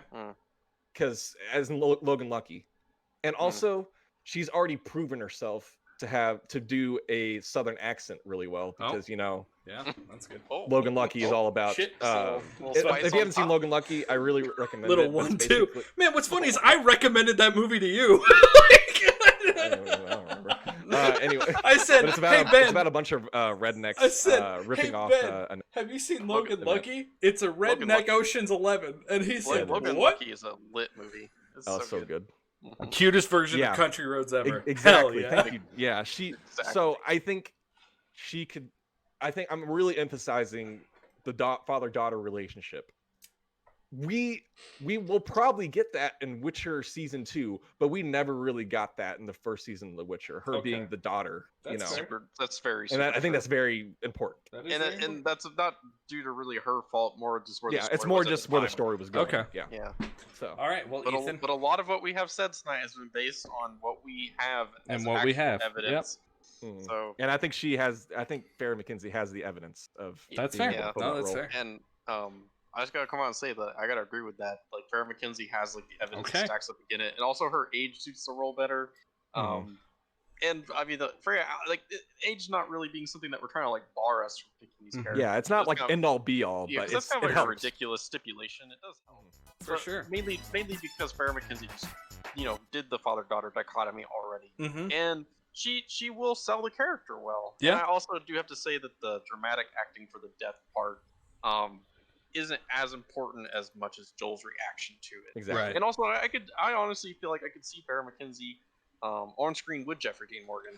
That's better true. Yeah. than Okay. Freya Allen. So that does it for our characters. So we're going to go over the results here, and we're going to go over the official cast list that we came up with for The Last of Us. pretty good Pretty list, I gotta pretty say. solid list. It's I'm gonna not be even honest. I'd watch the stacked. show. I would watch the shit out of this. Like this would It's be not even too stacked either. to be yeah. honest. Yeah. So recap of choices. So it was between Jamie Lannister or Jeffrey Dean Morgan. We decided it was going to be Jeffrey Dean Morgan. And between for Ellie, then it was what was her name? Mackenzie Foy. Mackenzie Foy. Okay, it was Mackenzie Foy or Sophia Lillis. We went with Mackenzie Foy because of her roles in The Conjuring and things like that. We picked Jeffrey Dean Morgan because we thought he would bring a really good kind of dramatic brutality to Joel. And he's also the common sense pick Exactly. due to past work experience. Kind of like with his roles with the comedian and Negan from The Walking Dead. Negan and the boyfriend from Grey's Anatomy. And then next we have what was her name again? It was that's Annie Wershing. Yeah, this is one of yours. So then we had Annie Wershing for Tess because she played the character in The Last of Us, and I didn't know that, and I couldn't argue against that shit.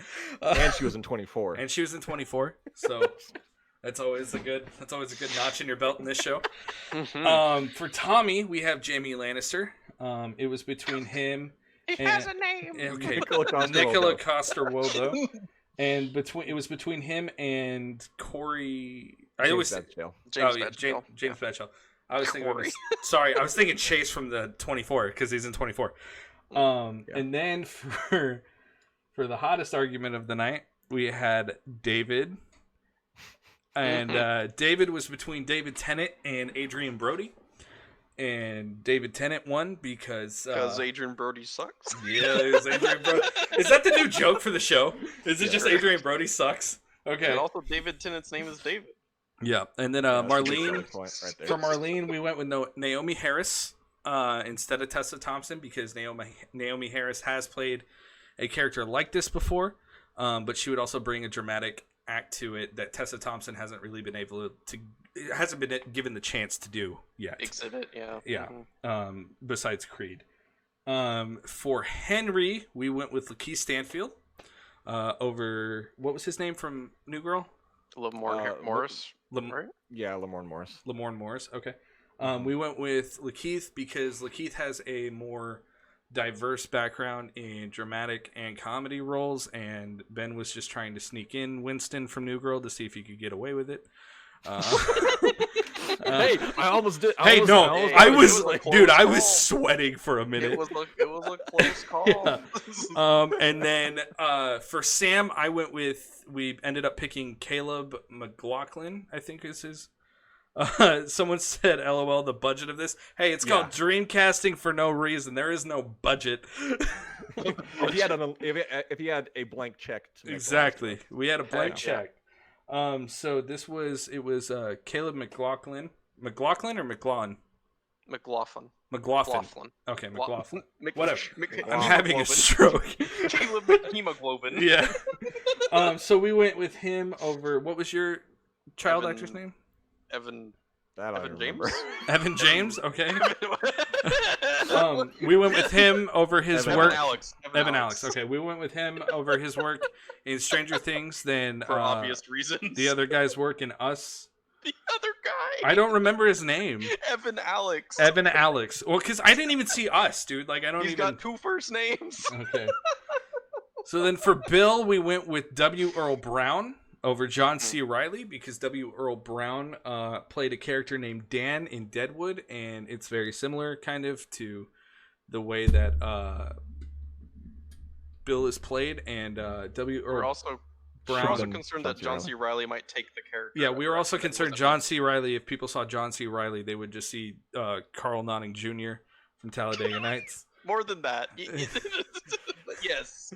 So, and then for Sarah, we picked, what was her name again? Mackenzie. Farrah McKenzie. Farrah McKenzie, yeah. We have two Mackenzies. Yeah. Mackenzie we went with her over Freya Allen.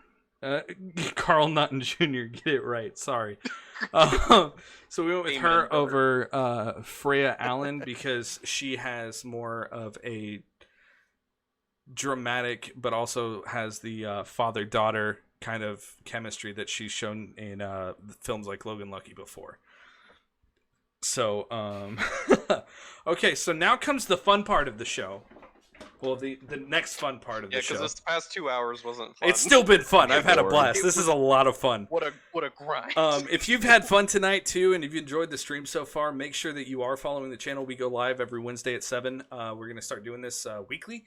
So, and that moves us to the next section of the show. So who won? So who won? Yeah, that's a good. That is a good question. Who won? Who had the most?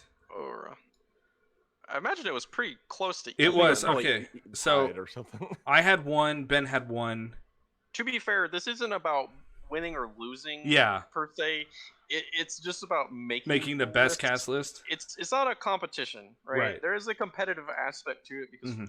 Caleb and Ben do argue for who should get the pick, but the main point is that we come together to make the perfect Right. cast for this IP. Right. It's a collaborative. So I disagree with half of this cast list. I'm not together on that. okay. I do not. So not endorse Ethan, that. Ethan, will you keep score for me while I go through it? Yeah. Okay, so I have one with Jeffrey Dean Morgan for Joel. Mm-hmm. Ben has one for Ellie. Mm-hmm. Ben has one for Tess. Mm-hmm. I have one for Tommy. Mm-hmm. Ben has one for David. Ben has one for Marlene. Mm-hmm. I have one for Henry. Mm-hmm. I have one for Sam. Mm-hmm. I have one for Bill. Mm-hmm. And Ben has one for Sarah. Split even. Really? It was a tie. Holy shit. For the That's first episode, we incredibly tied? Unintentional. Yeah. Okay. Yeah. That works out. So, Okay, 5 to cool. 5. So there's our losers panel right there. That's our losing Joel and Ellie. So, no, sad. Okay. So now comes the fun part, the next fun part of the show. I love how it just says loser. Well, yeah, dude. It's like, you didn't make the cut. I'm sorry. You're a loser. Okay. So next is how this is. Next week. This is where we pick next week. Okay. Mm.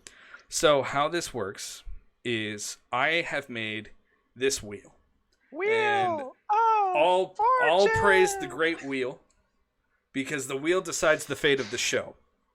So on this wheel so worried. is a list of franchises and IP from Ten's video on there? games, Hell yeah, bro. cartoons, movies, and comic books. And whatever it lands on, we have to do next week.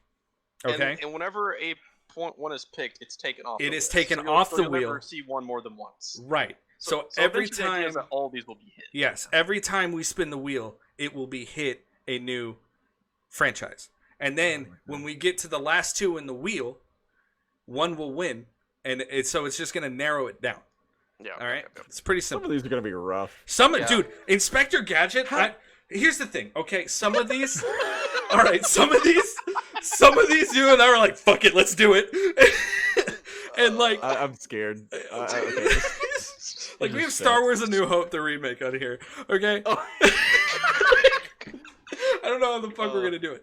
So, some of these, of course, will be like joke, like dreamcasting of these movies, because the idea They're hard is to take serious. I'm gonna say over half of these I really don't want a movie or TV show up. exactly Yeah. same. Okay, but the idea is. if it was made. If it was made, it has to be live action, and you have to have actors to play. It was perfectly cast. I hate you. So true. So True. the idea is, whatever it is picked, we have to do a live action version of it. It cannot be animated. It has to be live action. So Yeah. when we eventually Gross. land on Pokemon, we have to cast the Pokemon Yeah, as they're not gonna be as CGI humans. voice They're not going to be acted. CGI voice acted. They're going to be All In 800 of them. okay. Well, it's only going to be the original 100. No, yeah. We're not casting all 100, by the way. Jesus fucking Christ. Yeah, you have to cast a whole Okay, so Pokemon. I am going to spin the wheel, and this is very exciting because this is the first wheel spin of Dreamcasting. Yeah. All right, you ready? Ethan, you want to give it a countdown? Yeah, on 3. 3, I don't want to look. go. What do we get? Oh, it's still going. I'm so scared. James Bond. Oh, lit. Okay, so this is like okay, I could do this. Okay. Yeah, like you're So this will be perfect. like for the recasting of Daniel Craig and like Moneypenny, Yes. Yeah. M, QR, Yeah, so like, Blofeld. Yeah, okay, all- okay, yeah, I can so do this. your basic, James. So the question is which villain are we? I think Blofeld is the best Yes. answer because Blofeld's in multiple James Bond. He's Okay, kind of the that's James fair. Bond So, villain. and- So Why are we not Remember- recasting Octopussy though?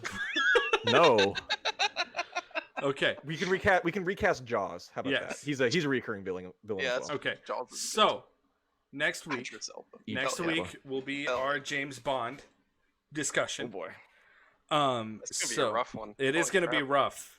All right, man, I got especially some strong because opinions. Ben has the strongest Bond opinions. I'm like I like Bond. but I'm Caleb, not deep Caleb's in it. only seen Brosnan and Craig. I've seen a so couple He has no Connors. opinion. I've seen a couple Connerys. I saw. You haven't- You've seen you Doctor No because yeah. we You showed you haven't- Doctor No. You haven't seen James Bond become Japanese, bro? what?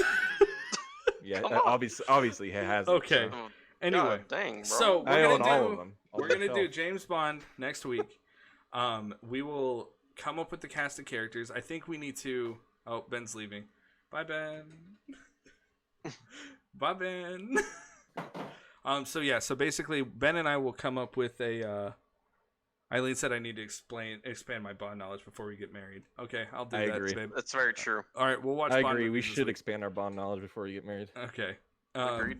Before we all get married to each other. Mhm. Okay, so we will do Bond next week, and Ben, you and I will come up with. I think what. Let's try to keep it within the main core of Bond's group and one villain. Definitely. Okay. It should not be more than 10. No, Yeah. that's so. The Last of Us was long because there's that main characters, right? So if we're only gonna do like 5 or 6 Bond characters, that's That'd different. probably be fine. Yeah, Yeah. okay. Yeah. So some of these episodes are going to be longer than others depending on what we land on. Like tonight Like was... I can't see us spending too long on something like Ben 10. I could see us doing it for hours. That's the one I'm like, that's a Oh, 6-hour no. show. There's already 10 characters Ben, in his watch, Ben. And you have to cast all 10 characters. And they're each different actors. I'm already regretting this. Who's going to play Grandpa? Who's going to play his cousin? Who's going to play Ben? John C. Reilly. John C. Yes, Reilly's going to play honestly. the Grandpa. The cousin. Wait. Okay. No. Well, guys, that has been... Every week I'm going to sneak in John C. Reilly somehow Until he Okay, wins. that's until fine. he wins. Wait till I start sneaking in Danny DeVito. That's not a sneak peek. It will be a sneak peek. Trust me. Okay, guys. So, thank you for tuning in tonight to the show. We really appreciate it. Jeffrey Dean Morgan Jeffrey as James Dean- Bond. Oh my. Oh, Jeffrey no. Dean- so thanks for coming in and watching the first episode of Dreamcasting. We really appreciate it. This, like we said earlier, this will be a Wednesday at 7 show. We're gonna do it weekly. So And if you couldn't catch it live, parts of it, if not all of it, are going to be uploaded to YouTube. Right, yeah. So I'm going to upload this entire broadcast to YouTube if you guys want to rewatch it or if you want to share it around with your friends or whatever. We've had our social media going on in the corner all night. Be sure to follow Bagpipe Boy on Twitch because he is also just getting started streaming, and we're both doing this, but he's being kind enough to help me out on Wednesdays to be kind of my little debate partner, and Ethan has been great at being judge. But we're gonna keep Jury and this going. executioner. Exactly. Hell yeah, Yeah. I am the law. So we're gonna keep this going. If you enjoyed the stream tonight, make sure you are following the channel to get notifications for when we are going live. Tune in next week. Tell your friends. Tune in next week. Share it around. You know, it just helps us grow, and we want to keep doing this. And it's something we've been wanting to do for a while, Ben. I think. Yeah, And definitely. we really enjoy it. So you know, even if no one's not watching, we're still gonna do it. But it At just least helps make us. sure you come back for the IPs that you care about. Yeah, for sure. You know, and that's the beauty of the show. Everyone's going to have something that they like eventually at some point. So be sure to follow the channel if you enjoyed the stream tonight. In the wheel, you Yeah. spelled Scarface, but Scareface. Oh, I was typing really fast when I made No, that wheel. that's the excuse. And now, well, Scare. okay, We're casting no, Scar- we're leaving. It's not Scarface anymore. It's a movie called Scareface. Scareface. Was that like a Scream Scarface crossover? Nah, Scareface is real. I gotta Okay, see. guys. Well, make sure you are following the channel if you enjoyed the stream tonight. You know, we really appreciated it. We had a lot of fun with you guys chatting about your opinions and stuff. We're going to keep that going. We're going to find some ways, I think, too. We're looking into doing some polls so you guys can vote on the choices as we do the show. Yeah. So there'll be more interactive things to come. Yeah, for sure. We're just, we just wanted to run a first stream tonight, see if you guys really enjoyed it. Seems like everyone had a good time. So, just make sure you're following the channel and make sure you know when we're going live. And we're going to sign out of here. So thank you for watching, and we really appreciate it. Stay tuned for just some credits if you followed. We got some credits. We got an end hype video. So, just have a good time. So thank you again. Stay safe. Bye. Peace out.